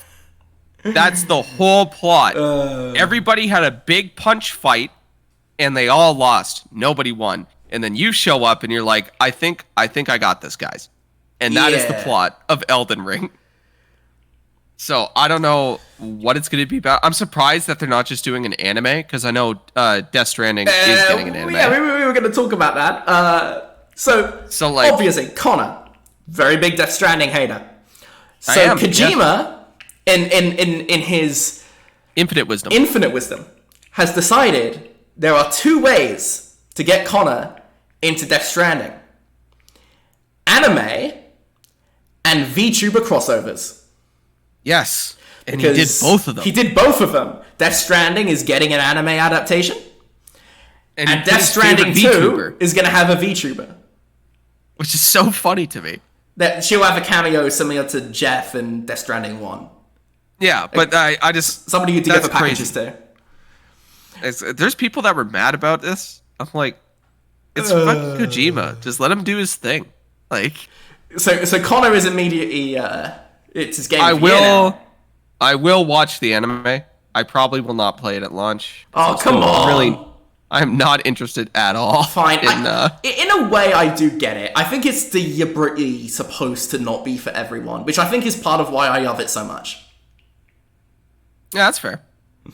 But anyway, other stuff. Gears of War movie has a director, David Leitch. And I probably butchered his name. I'm so sorry. He directed The Fall Guy recently, which was just kind of okay. John Wick, and Deadpool 2, which was decent. Bullet Train he directed Bullet Train. That was a very good movie. Bullet Train was good. So he's doing the Gears of War movie. It is for Netflix, so I'm not exactly confident this is going to end up well. Not really hyped on it, No. Not really. I don't really trust Netflix of anything, but one thing they did do well, apparently, I never actually saw it, was Cyberpunk Edge Runners. Which is a good segue, unless there's something that you wanted to say there, because it sounded like you were trying to get a word in. Sorry, you cut out a little bit there. We're talking about Cyberpunk, right? The anime? Yeah. Yeah, because Edge Runners was phenomenal. Yeah, so we were talking Netflix and video game adaptation. Yeah, so it honestly, of all the things to adapt, of all the IPs to adapt, Gears of War is probably the easiest. Because what was that Tom Cruise movie where he was just killing bugs? Edge of Tomorrow. Fucking banger, by the way. You could have replaced the villain in that with the Covenant from Halo and it would have worked. So there's ways to make good movies. I hope it's good. I just don't trust games-based. Netflix. I think I trust Netflix with Gears of War. I don't. I think it'll be good. Because their movie efforts are pretty awful. Yeah, a lot of the stuff they release is like dog shit, but they've done bangers in the past. Again, Cyberpunk, but that was more they just funded it. They just had a really good studio. So it's one of those things where it's like, yeah, maybe. The Cyberpunk Edge Runners is relevant because they have teased that the next Cyberpunk anime is going to be getting a reveal soon at Anime Expo. Is it Anime Expo it was? Yeah, Anime Expo. So, new Cyberpunk anime coming soon. Not much more to say, except cool. I didn't see Edge Runners, but I've heard it's good. Honestly, watch Edge Runners. It's very good. You would like it. One final movie announcement, and I want to fucking die. Clash of Clans is getting a movie. I really hate that I'm bringing this up. It's going to be dog shit, and it's going to make $1 billion. Whoa, bro. You don't like Clash of Clans? Even if I did, which I fucking don't, why would a movie on that be good? It wouldn't. It's not gonna be good. It's gonna be like that Minecraft movie. It's gonna be total dog shit, and it's gonna make $1 billion. It's gonna make a ton of money. Fuck you, Hollywood.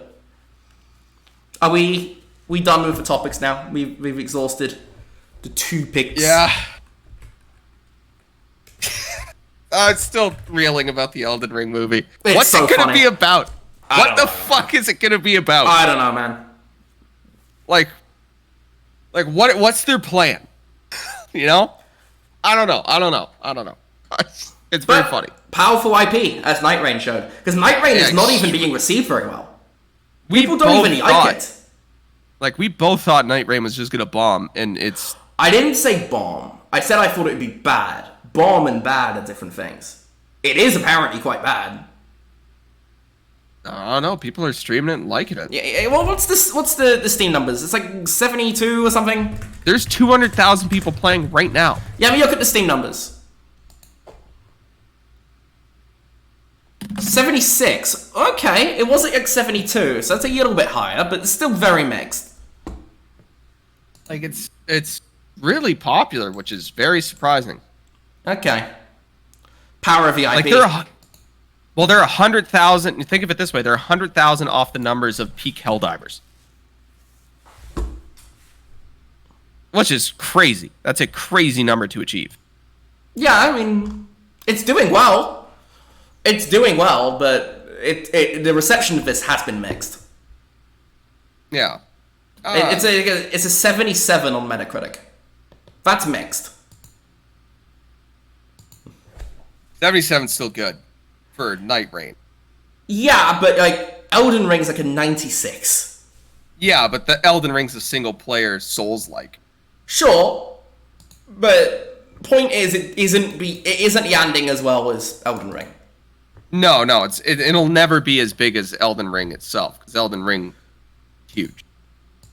Anywho, I digress. Are we ready to talk about do the big what we've been playing? Which spoiler alert for me, fuck all, because I've been moving. But Connor, I've been playing a lot of stuff, and we haven't gotten to talk about it. What should I start with? Should I start with Expedition 33? I think so. I think we got to start with Expedition 33. How spoiler heavy can I really go with Expedition? Absolutely nothing, because I don't want to hear anything about it till I played it. Like, I won't talk about Can I talk about themes in the story? No, because I would rather be as behind as possible. Just because it's hard. Because it's really hard to talk about anything after the first 12 hours. I mean, you could talk about the gameplay and I can talk about the world, the gameplay, and the characters. But I would rather not be spoiled, if that's okay. Yeah, that's fair. That's fair. Because you do want me to play this at some point. I do really want you to play this. Because I think you would like it. I think I would too.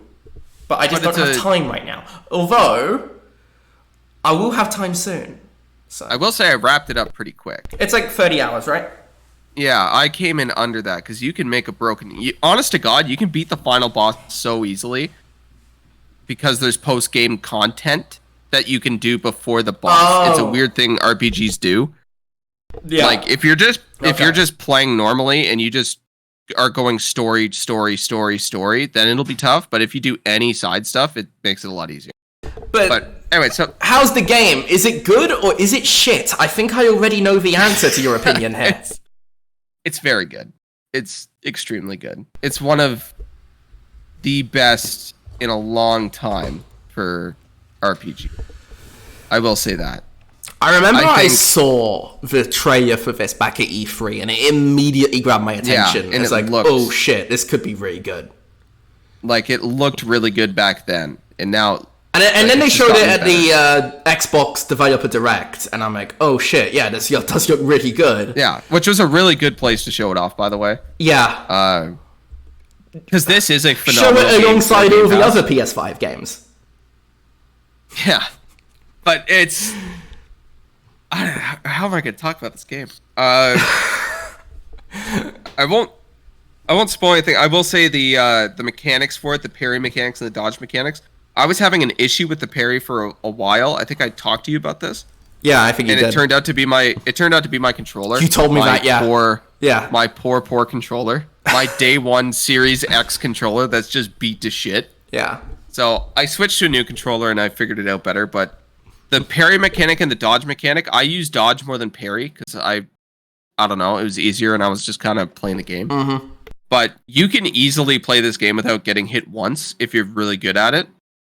And the fact that they have a dodge and a parry means that, because for somebody like you don't play a lot of Souls games, so you're not used to like parrying and shit like that.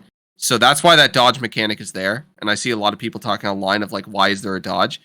The dodge is there for people who aren't used to parrying, because it's a very small window to parry. And if you turn down the difficulty, it does get easier. But I dodged a lot just because I was chilling. But the cool thing about it is all the characters play very, very different.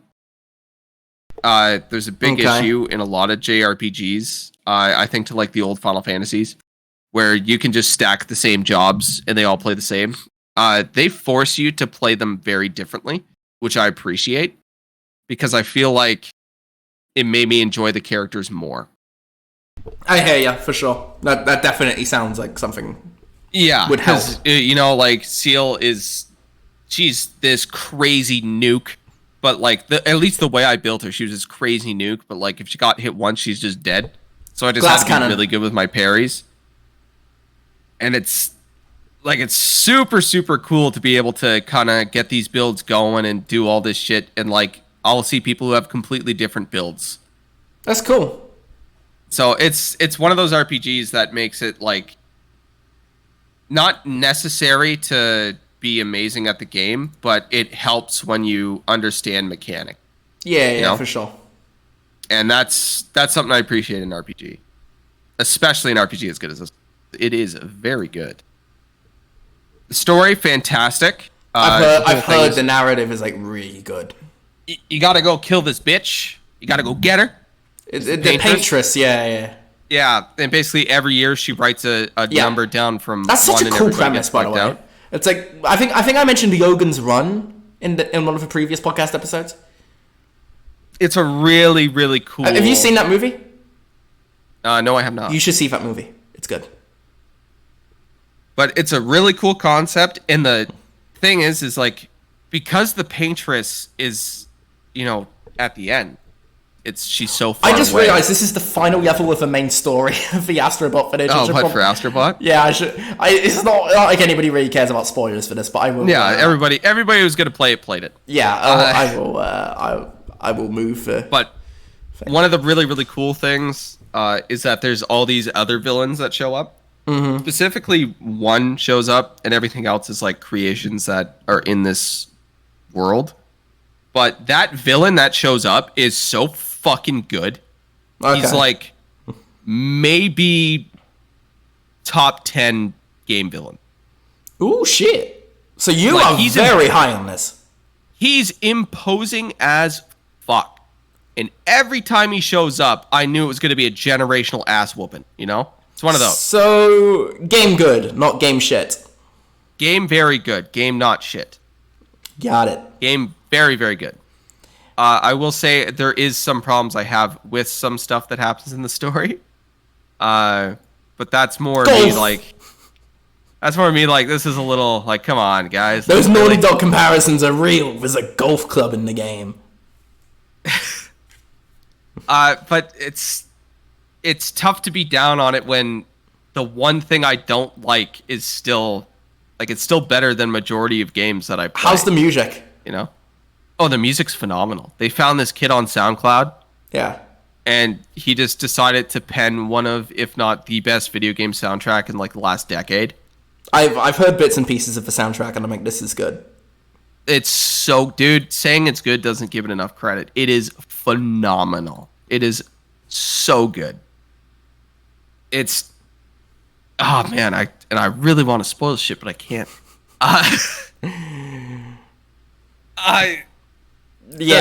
Sometimes the soundtrack hits specifically in one of the endings.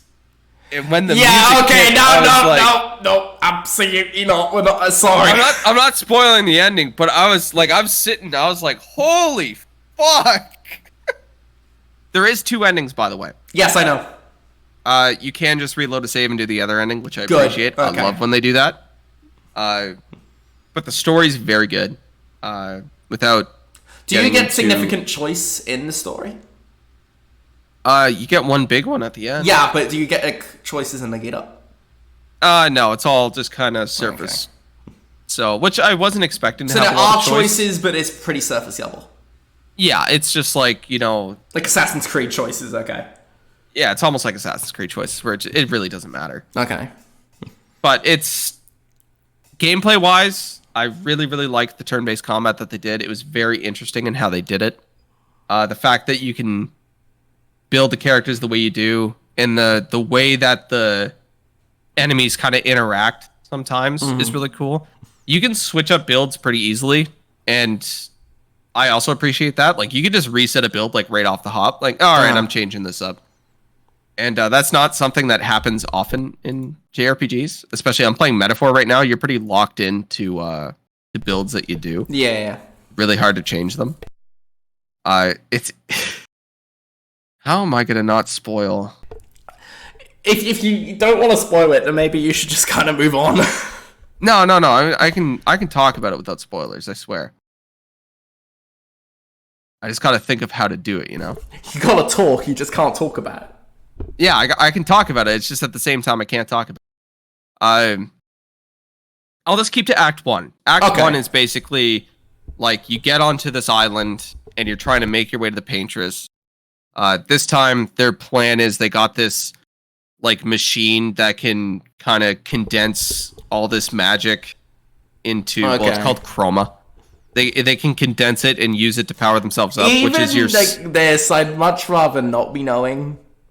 What? To be honest... No, that's like right at the start. I know, but like, I don't want to talk about the story. I'm sorry. But basically, all this thing does is let you, in the menu, equip accessories that give your characters buffs. Yeah. To do builds. And that's kind of how you have to go. So they get onto this island, and the whole first section is you figuring out this world. Okay. And you're just trying to maneuver your way through it. And there's an overworld, right? Yeah, there is an overworld. And it's an overworld that connects you to like little spots. It's actually very similar to Wasteland. Okay. Like Wasteland 3 is probably the best thing I can compare it to. Because there's sections that are blocked off until you get overworld abilities that let you go through them. Like, there's a rock. We need to blow up this rock. We can't until we do this. Now we can blow up the rock. Cool. So they move through.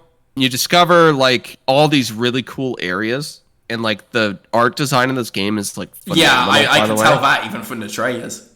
Like every area is so distinct from one another that like if you throw me back in right now, and I haven't played it since I beat it, so like, but if you toss me back in, I know where I am just by looking around. That's cool. Like, it's one of those. Like, it's so distinct that it's hard to... it's hard to fuck up looking that good, you know? And the game looks phenomenal. I do not know how they did this. They used some form of magic. I haven't figured out the magic. It is an insanely good-looking game. The facial animations are just crazy. Yeah, like, the animation, the voice acting, it's all so good. Didn't they get a Daredevil guy for the voice? One of the voices. Yeah, they did. So that's 2 things this year this guy has been... Ben Starr, the GOAT. absolute banger is what this is. Like, the voice acting is phenomenal. So it sucks. Don't play it. Got it. Yeah, no. Play it. Get to Act 2. Fucking dog shit. There's 3 times in this game where I had to stand up and leave. Damn, so it hits hard. It hits hard. Okay. But, like, the end of Act 1, I finished what I was doing. I hit the pause button, and I just left.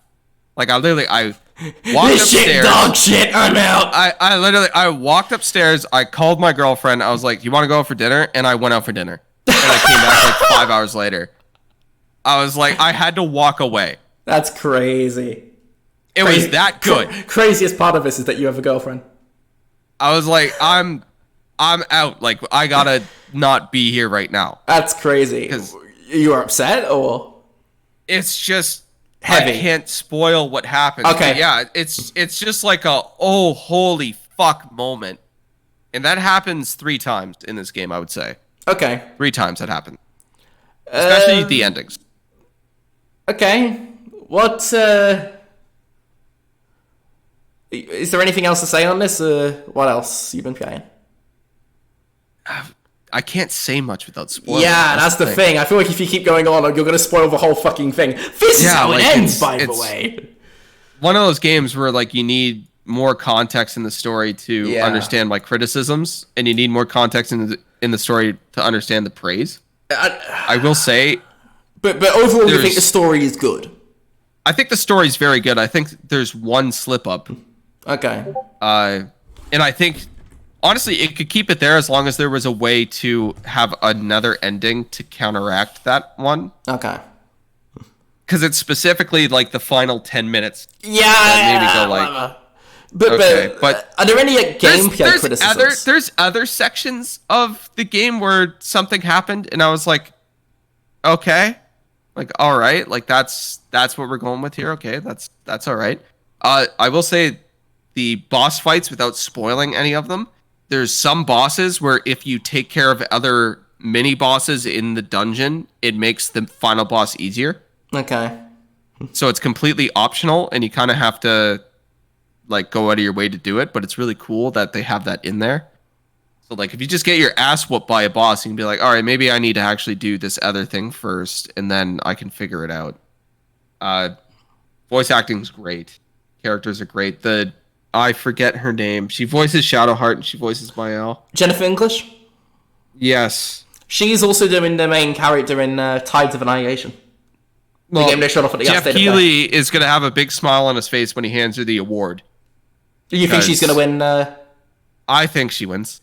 Like, you could pick any character, honestly, and hand it to them. You could give it to Verso. You could give it to Mael. Like, any of them. They're all phenomenal. So, but I think she's going to lock it down again. I don't know. Given how much Kojima gets out of his voice actors, I wouldn't bet against I don't it know being a Death Stranding 2 character that wins it. Who won it the year Death Stranding 1 came out? I think it was... I'm not sure. I don't think it was a Death Stranding character, but it might have been. I think there was some nominations. It was 2019. It was Mads Mikkelsen. It was Mads Mikkelsen. It would be Mads Mikkelsen. To be fair, he did have a hell of a performance in that. Like, he was phenomenal in that game. Honestly, he wasn't really going up against anything. Yeah, let me look at the other nominees. It was Laura Bailey as Kate Diaz. Womp womp. That's fair. Ashley Birch from the Outer She Worlds was good. Barty. She was very good. Jesse Faden from Control. Casper Darling from Control. Jesse Faden was good. And obviously Norman Reedus in Death Stranding. Norman Reedus and his funky fetus, yeah. That's what I call the game. That's crazy. But honestly, I think Expedition 33 is gonna. I think it's just too soon to tell. It's honestly just too soon to tell. And it's not even my game of the year because that's still Kingdom Come Deliverance 2, which I wonder if that's even going to get nominated at this point. Yeah, at this point, there's so many things coming out, right? I honestly think it is too soon to tell. I'd say the highlight of 33 is the characters, the performance, and just the world. And the low points are some of the decisions that they made with combat, because you can get really broken really quick. And I didn't like... There's a couple areas that I found tedious. Okay. And there's just... I don't know. When you beat it, we can talk about it. Like, yeah. Whenever I eventually play it, and you'll be like 70, and we can finally talk about it. Yeah. But I will say this is a game, like... I say this a lot, and I've said this a lot this year, of like, there's games that you should really make time for. I think Expedition 33 is the game you should make time for. Yeah, well, that's all good and well, but I don't have the time to make. Yeah, but like, I would cut out other games to play this instead, you know? Yeah, but like, there are some... that level of good. I understand that, but I'm not cutting out Death Stranding. I'm not cutting out Mafia. Like... I will get round to it. I want to play it, but there is just other stuff that is a priority. I would cut Death Stranding for... Yeah, but you know how much I'm a Kojima stan. I'm not cutting anything for fucking... I'm not cutting... I wouldn't cut Death Stranding for anything. You can cut it for Expedition 33. I'm not going to, though. I'm not going to. So good! That's cool. So good. I'm sure it is good, because it looks like my sort of game, but... Mael is such a good fucking character. Anyway, what else? What else have I been playing? Yeah. I've been playing Oblivion Remastered. I 100% that shit. Well, not 100%. I got all the achievements. It's an easy plat, Yeah, it's an easy plat. I did a majority of the quests. You basically just have to do the main quest and the faction quest and the DLC. Yeah, you do main quest, faction quest, DLC, and then I don't even think you need to do the Knights of the Nine. I think it's just Shivering Isles. It's just Shivering Isles. I did do the Knights of the Nine stuff. Yeah, but I don't think you have to. Fucked up. I completed the Oblivion main story a little too quick, which closes all the Oblivion gates, which sucks. That doesn't lock you out from any achievements, right? No, it doesn't. But I like doing Oblivion gates. I hate them. I despise them. I like them. They are by far the worst part of the game, in my opinion. I love Oblivion. I just think the actual Oblivion part of it sucks. I think the minor changes they did to combat really did. I've talked about this a little bit before on the pod. But I love the Elder Scrolls 4 Cyrodiil. The actual Oblivion part kind of blows. They really boosted the game, having hit feature, where like I can knock a character back. And like I played a mage at one point. It was really fun. The only thing I haven't done is Stealth Archer. Okay. But I think Oblivion was always my favorite Elder Scrolls game, so just playing it again was awesome. It is I'm excited for mods. Tell you what, that is something I do want to make time for, because I do love the original game and I do want to play the remaster. Yeah, like and people were like, I saw a lot of people online talking about like, why are people talking about this so much? It's a remake of an old game. And I'm like, yeah, but it's fucking Oblivion, dude. The problem with Skyrim is that it got released like 40 times. But like, this fucking level in the footage sucks dog shit, by the way, the Astrobot footage. So bad. Like if did you get the got in remastered in Astrobot? What, Astrobot? Yeah. No, I don't think I did. Okay, this is like one of the last levels in the game. It's so fucking annoying. I also have like 15 PSN accounts, so I really don't care about platinums. Okay, that's fair. I only have one, so I kept forgetting my password. I have 3 password. Xbox accounts, but I only have 1 PlayStation account. Anyway, I digress. Carry on. I have 2 Xbox accounts. My first one was taken. Those fucks. It's 130,000 gamer score I lost. I was so pissed off. Okay. Yeah, but it's hard to like Oblivion's Oblivion. Yeah, you know, if you played Oblivion, you get to play it again, but it's nicer. It looks better and it plays better and it's a little more balanced.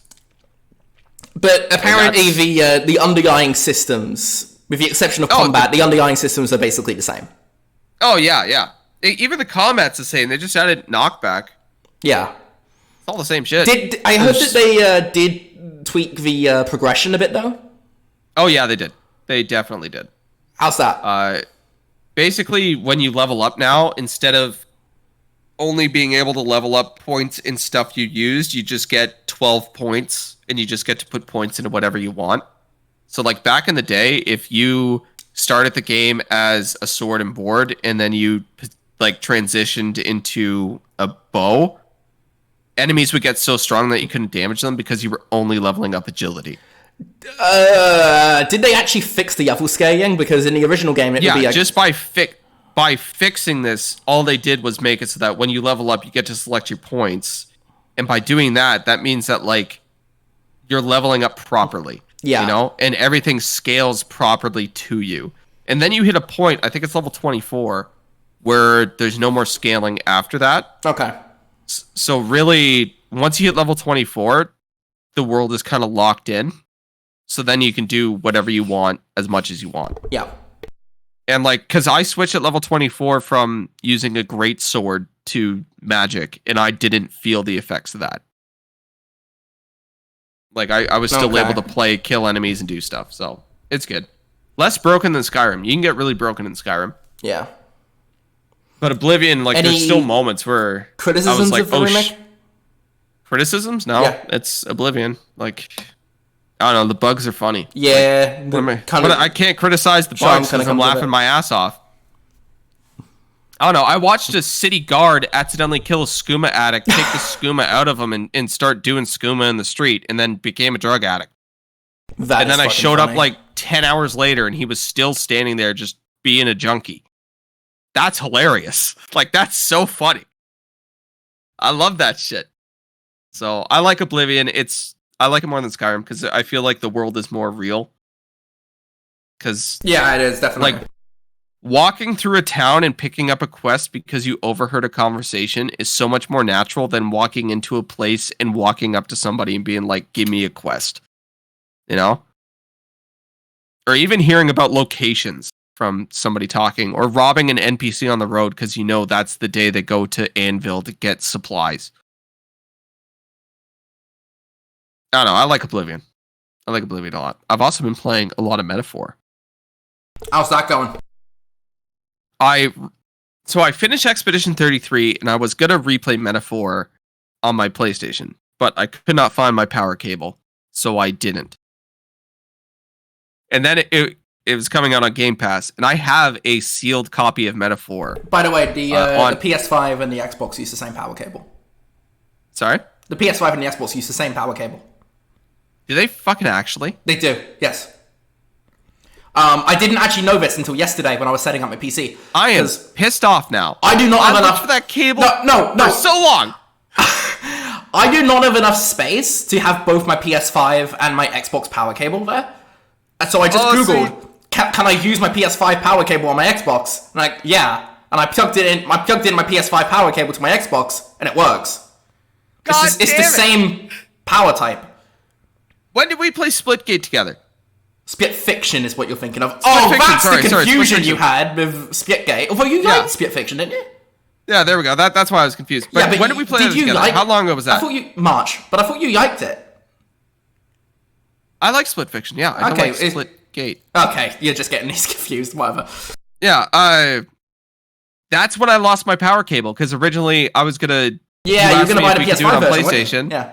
And I was like, honest to God, man, I don't know where the fuck my cable is. If we ever do It Takes Two, we can do it on PS5 I found now. that cable, like, 3 weeks ago. That is actually hilarious. I borrowed a buddy's cable to God damn it. And I could have just used my Xbox One. Fuck! We're gathering dust for no reason. Yeah. Anyway, so Metaphor. Sorry, I decided to replay it. Yeah, I decided to replay it after playing through Expedition 33 because I really like Metaphor. It was my game of the year last year. Metaphor, I love the story. I love everything about it. So I thought I'm gonna replay it to see if my thoughts have changed now that I've played Expedition 33. Like, what's sitting at the top of my turn-based RPGs, right? It's still Metaphor. Still Metaphor. Do you prefer Metaphor or KCD2? Metaphor. Metaphor would be... So Metaphor, then KCD2, then Expedition. Yeah. But I'm specifically comparing the turn-based RPGs, right? And you think all three of those are very good games? Oh, phenomenal games, yeah. Absolutely phenomenal. Worth playing, for sure. But one thing I noticed in Metaphor is one of the main themes of Expedition 33 is loss because of all the death, right? Yeah. And the way that they tackle that in Expedition 33 is done almost better in the first section of Metaphor. Because in Metaphor, the first character you recruit after the start of the King's race is a guy named Heisme, who lost his son was killed in a race riot. Yeesh. And they killed him specifically because of his race. And he had to deal... Yeah, Metaphor's a dark fucking game, and it's phenomenal. And he had to deal with the loss, and the whole plot of Heisme, when you do your supports with him, is him trying to find a place to bury his son that he thinks his son would like. And you learn more about this character and how he dealt with the loss and all this stuff. And then the first area, like dungeon, is about this crazy count who's feeding... Oh, you said crazy cunt for a minute. Oh, she is.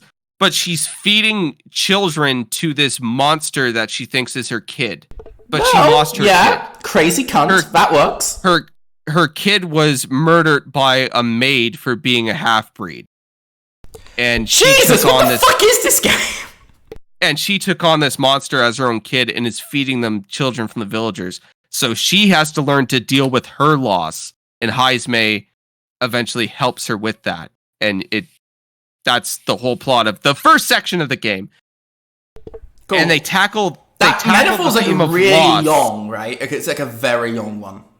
Yeah, that's like 10, 15 hours. Yeah, but isn't it like 100 hours, I heard? Oh yeah, that game's like 100 hours long. Really good. But the way that they tackled it in Metaphor, I think is almost better than the way they tackled it. I'm just saying, because this footage in the background, that death was not my fault, by the way. That death was not my fault, and I'm getting mad over footage from a game I played like 9 months ago, because that death was fucking bullshit. With Astrobot, the race rides in that game are crazy too.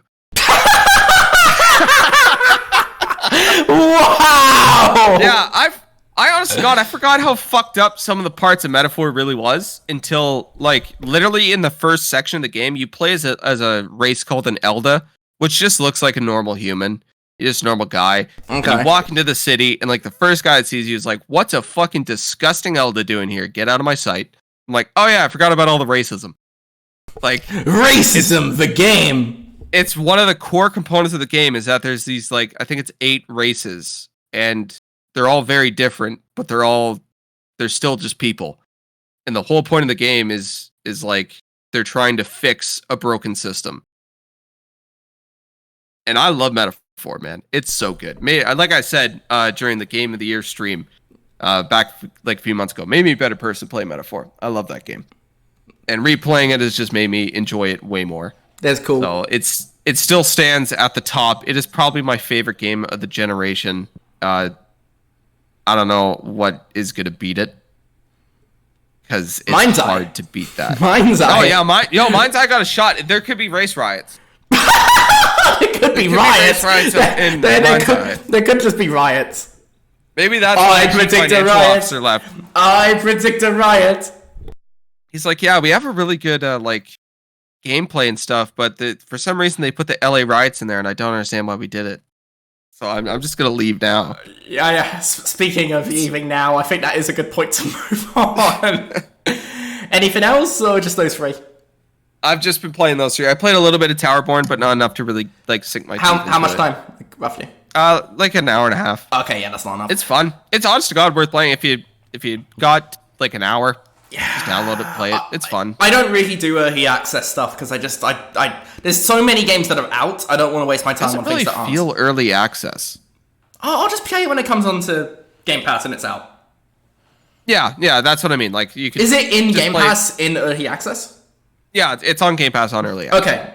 Because it came out last year on Steam, so. Yes, and I did not play it. I specifically waited. Okay, I will just wait for the 1.0. Yeah, and then honest to God, play it. It's pretty good. Very enjoyable. Anything else? Very light compared to Metaphor. Yeah, I'd reckon. Yeah, no race riots. Yeah, no. Well, that's just one character. You got a whole bunch to meet and figure out what they're about.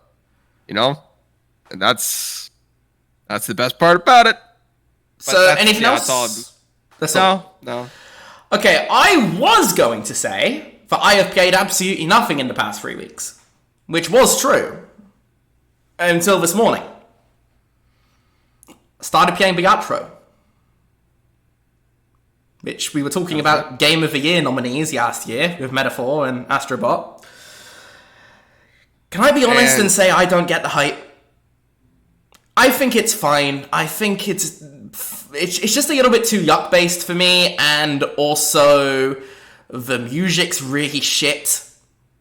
Like, actively, obnoxiously shit.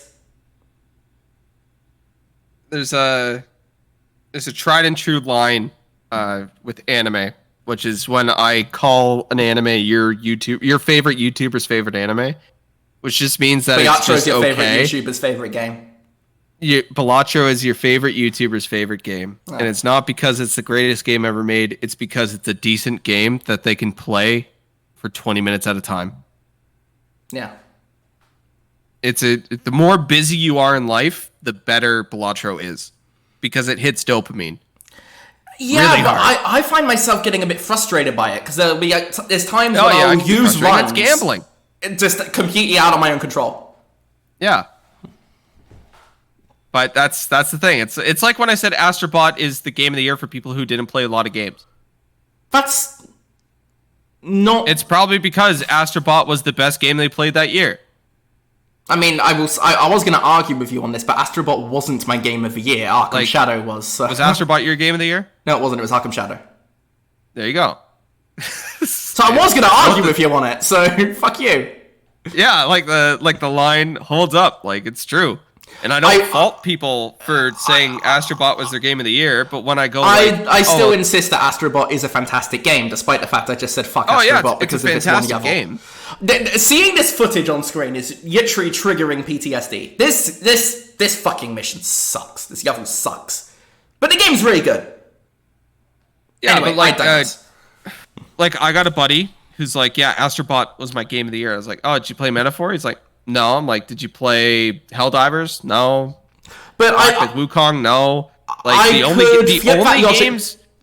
the only games he played that year was Hades 2. I've heard Hades 2 is good, in fairness. So is Animal Well, I've heard. Yeah, he played Hades 2, Animal Well, Diablo 4, and Astrobot. Fucking Astrobot would be my game of the year too. That's all I played. To be fair, that's not a terrible lineup if you are only to play 4 games. It's not a terrible lineup at all. That's what I mean. It's not like I played Call of Duty and Fortnite, and I also played Astrobot. But Lord knows if somebody sits down, they're like, yeah, all I played this year was Suicide Squad, Dragon Age Veilguard, and Astrobot. First off, fuck you. Second off, I did not play Veilguard, thank God, but I did play Suicide Squad. But your game of the year would immediately be Astrobot. What are you going to compare it to Suicide Squad? Yeah, I played Hellblade 2, Rise of the Ronin, and Astrobot. It's really easy. Yeah, that's fair.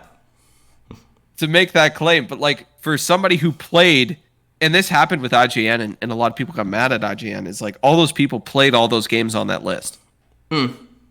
And they chose Metaphor. And people were mad that they didn't pick Black Myth Wukong. People were mad that they didn't pick Astrobot. Dude, Black Myth Wukong is good. The Wukong gaslighting was insane. People were like, oh, it's the best game that came out. No, you didn't play any of the others. It's the game of the year if you haven't played a game since Elden Ring. Yeah. Like, I wouldn't put it in the top 10 of games last year. It's good. I think there were only like 4 or 5 games I recommended last year, so. Well, I can think of like Metaphor, Persona 3 Reload, Dragon Ball That's not a Spark 2024 Zero. game, no. That's like a 2000 whatever game. 2006 was it? I think so. Unicorn Overlord. I'd put Animal Well above Black Myth Wukong. Helldivers 2 goes above it. Dragon's Dogma 2. Those are all games better than Black Myth Wukong. I digress. Prince of Persia: The Lost Crown. That was number 2 on my list. Yeah, that's better than Black Myth Wukong. I put Lost Crown above Astrobot. Concord, the real game of the year. Jesus. Okay, no. Seriously though, if we're talking seriously, I do find it kind of funny that my best and worst game of last year were in the same franchise. Because Arkham Shadow was my game of the year, and Suicide Squad was the worst, and they're both in the same franchise. Suicide Squad is technically a sequel to it. Or other way around. Arkham Shadow would be a prequel to it, but whatever. Oh, speaking of Dragon Ball, I forgot to include this on the list of topics from earlier. Dragon Ball Xenoverse 2 just got a DLC, which I think makes it one of the longest running live service games. It was like 2018, right? 2018, I think? I think 2017. No, 2016. Jesus fucking Christ, I'm old. 2016, that game came out, and they're still making DLC for it. You know what? I fucking bought the DLC, too. I'm old. But that's crazy. I logged on to, logged on. Jesus, I'm old. I turned on my Xbox. And it popped up in, like, that little things for you section. It was like Dragon Ball Xenoverse 2. We like, know you're a fucking weeb. And I clicked it. It was new DLC. Bitch. And I was like, okay, next year they're going to release more DLC. Because there's 2 more planned this year, apparently. And then next year they're going to release even more. That'll be a decade. That's crazy. A decade of updates and fucking DLC. All this was some fucking weeb trash. For Dragon Ball Xenoverse 2. Anyway. Which means that there's enough people playing it. Yeah. That's crazy. But I was trying to talk about Balatro. Sorry. We've completely gone off the rails here on this. Yeah, your YouTuber's favorite game. It's fine. I don't want to hate it. It's a game made by one guy, who we don't even know who he is, by the way. Good. Just one guy in Regina, Saskatchewan. Which I find really cool. Just some one random Canadian made this game to have it on his resume to get employed by an actual company. And he made a Game of the Year nominee. I think that's actually very inspiring. Oh, no, it's a phenomenal story. Also, Regina, wild. It's a phenomenal story. You know he's from Winnipeg, right? Regina. Yeah, he's from Regina. Why do you say Winnipeg then? Oh, God, Jesus Christ, I did say Winnipeg. I'm tired. Sorry, I just heard shouting outside. I'm in an apartment now, so... That's gonna be the new norm. Just hear random fucking people talking. Yeah, kept some binoculars. It's always great. Anyway, Balatro, it's fine. It's fun. My problems with it are basically that it's too random. And the gameplay formula kind of gets old very quick. Because it is just like... It's just a poker-inspired game, yeah. It's fun. Like, it's fine. But I don't see the Game of the Year nomination, I'm sorry. I don't see how this got on the Game of the Year, yes. They had to include an indie, and again, it's your favorite YouTuber's favorite game. I figured it would be Animal Well, though, to be the token indie. But I guess the whole favorite YouTuber's favorite game thing is very true. Yeah, and if it wasn't there, the uproar would be worse. You know? I don't know. There's people posting memes of them playing Balatro in the crowd. Like, that's the thing. It's well loved by the correct people. Fine, whatever. Like, I'm not saying it's bad. I'm not saying it's bad.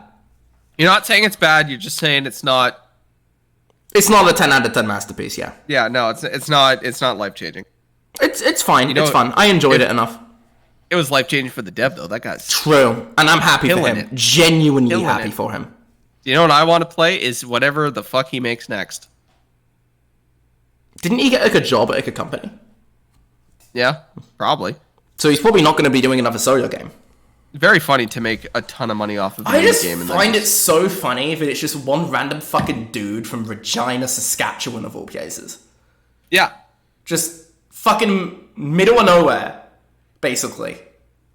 But Canada. I don't know if you've ever been to Regina before. I have. Not a lot. Not a lot there. There's like that... there's like a museum there. I think it was like RCMP or something. Yeah, it's not a lot. It's not a lot. I've only been there once. I was 8. So.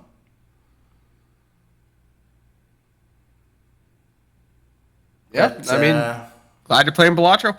It's fine. It's not bad. Movies. I have seen a few movies. So, I saw Thunderbolts. How was it? It's a movie that you can go see. It's a movie that Marvel made? It's a movie from Marvel. And it's probably the best of the recent Marvel movies, which is not exactly a ringing endorsement.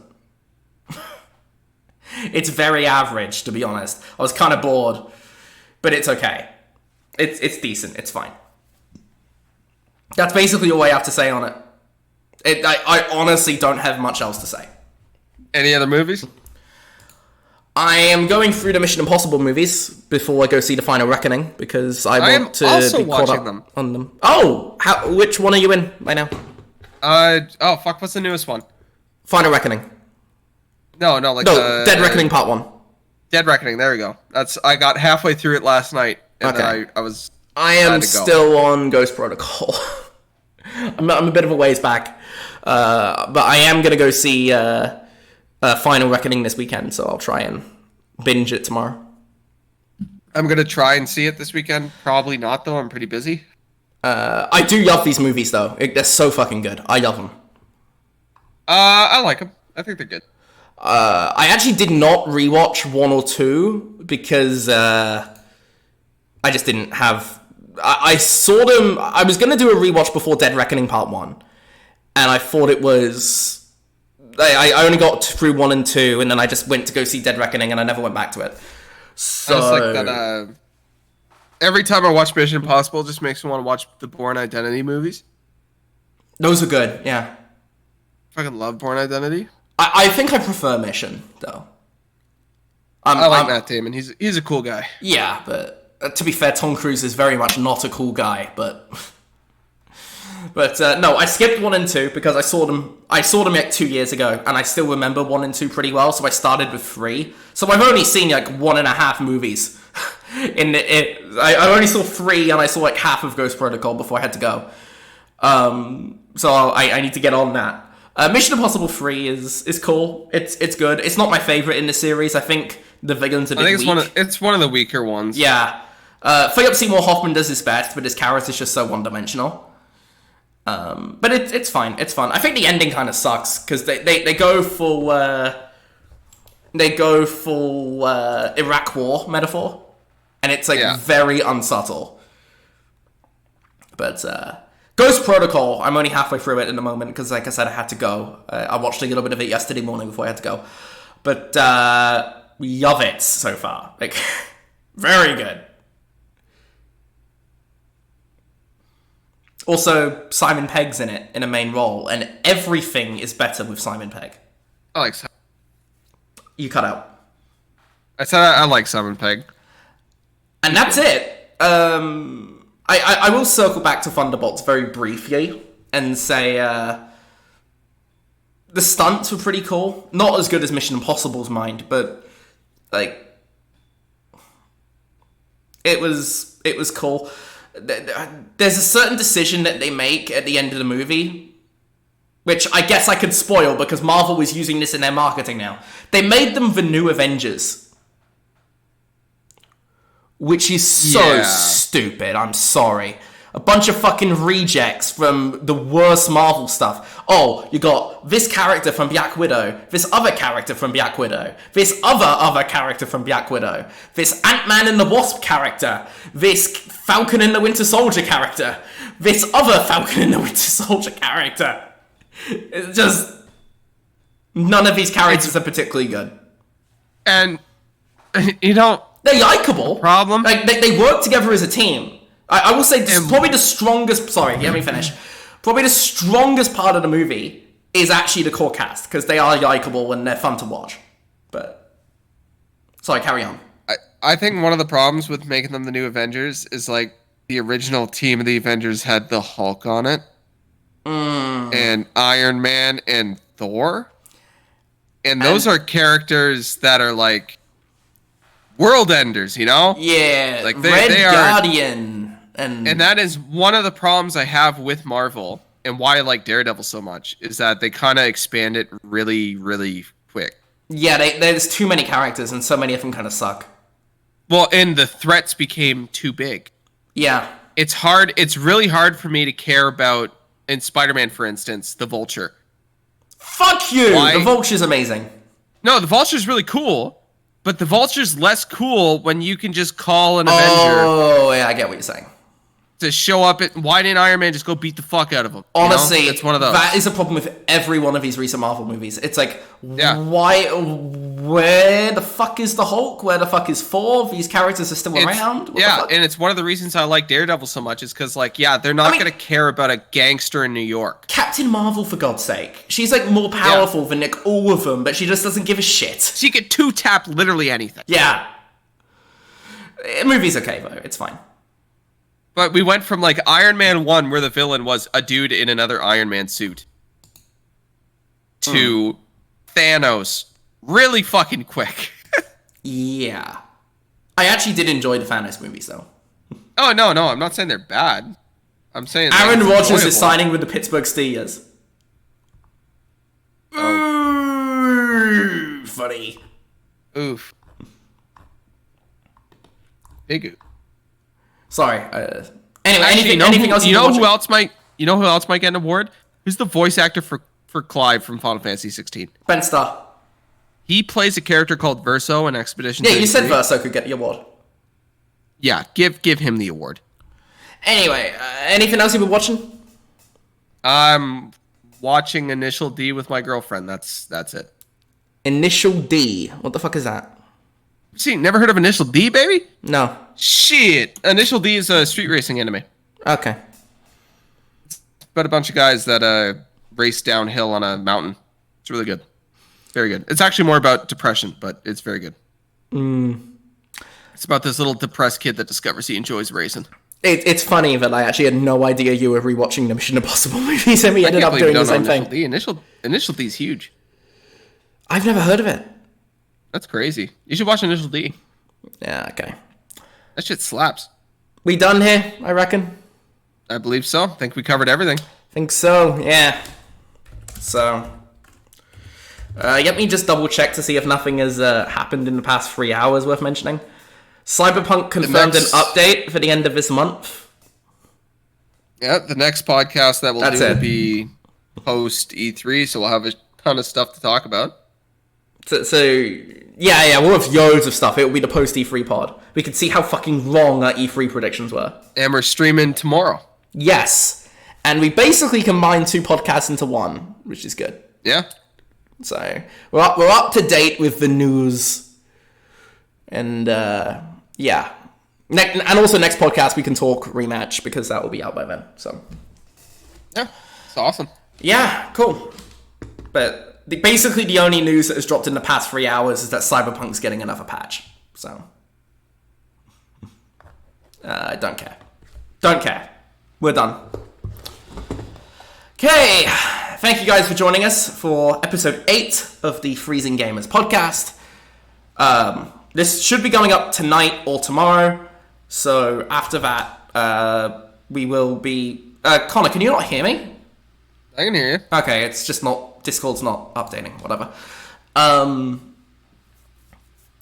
We will be streaming Summer Game Fest tomorrow. I will be streaming the IOI showcase as well. I don't know if Connor will be there. And then we will have the next podcast talking about all the cool shit. Yes, because we cannot stream the Xbox show because both of us are unavailable. But yeah. Yeah. Will you be available for the PC gaming show at 3 p.m. on Sunday? A, I won't. B, I don't care. PC gaming show always sucks. What about the Death Stranding game premiere? I will not be available to stream it, but I will absolutely be watching it. But yeah, it's wrap it up here, I guess. Bye, everybody. Oh, also the Leafs choked in Game 7 again. So yeah, bye everyone.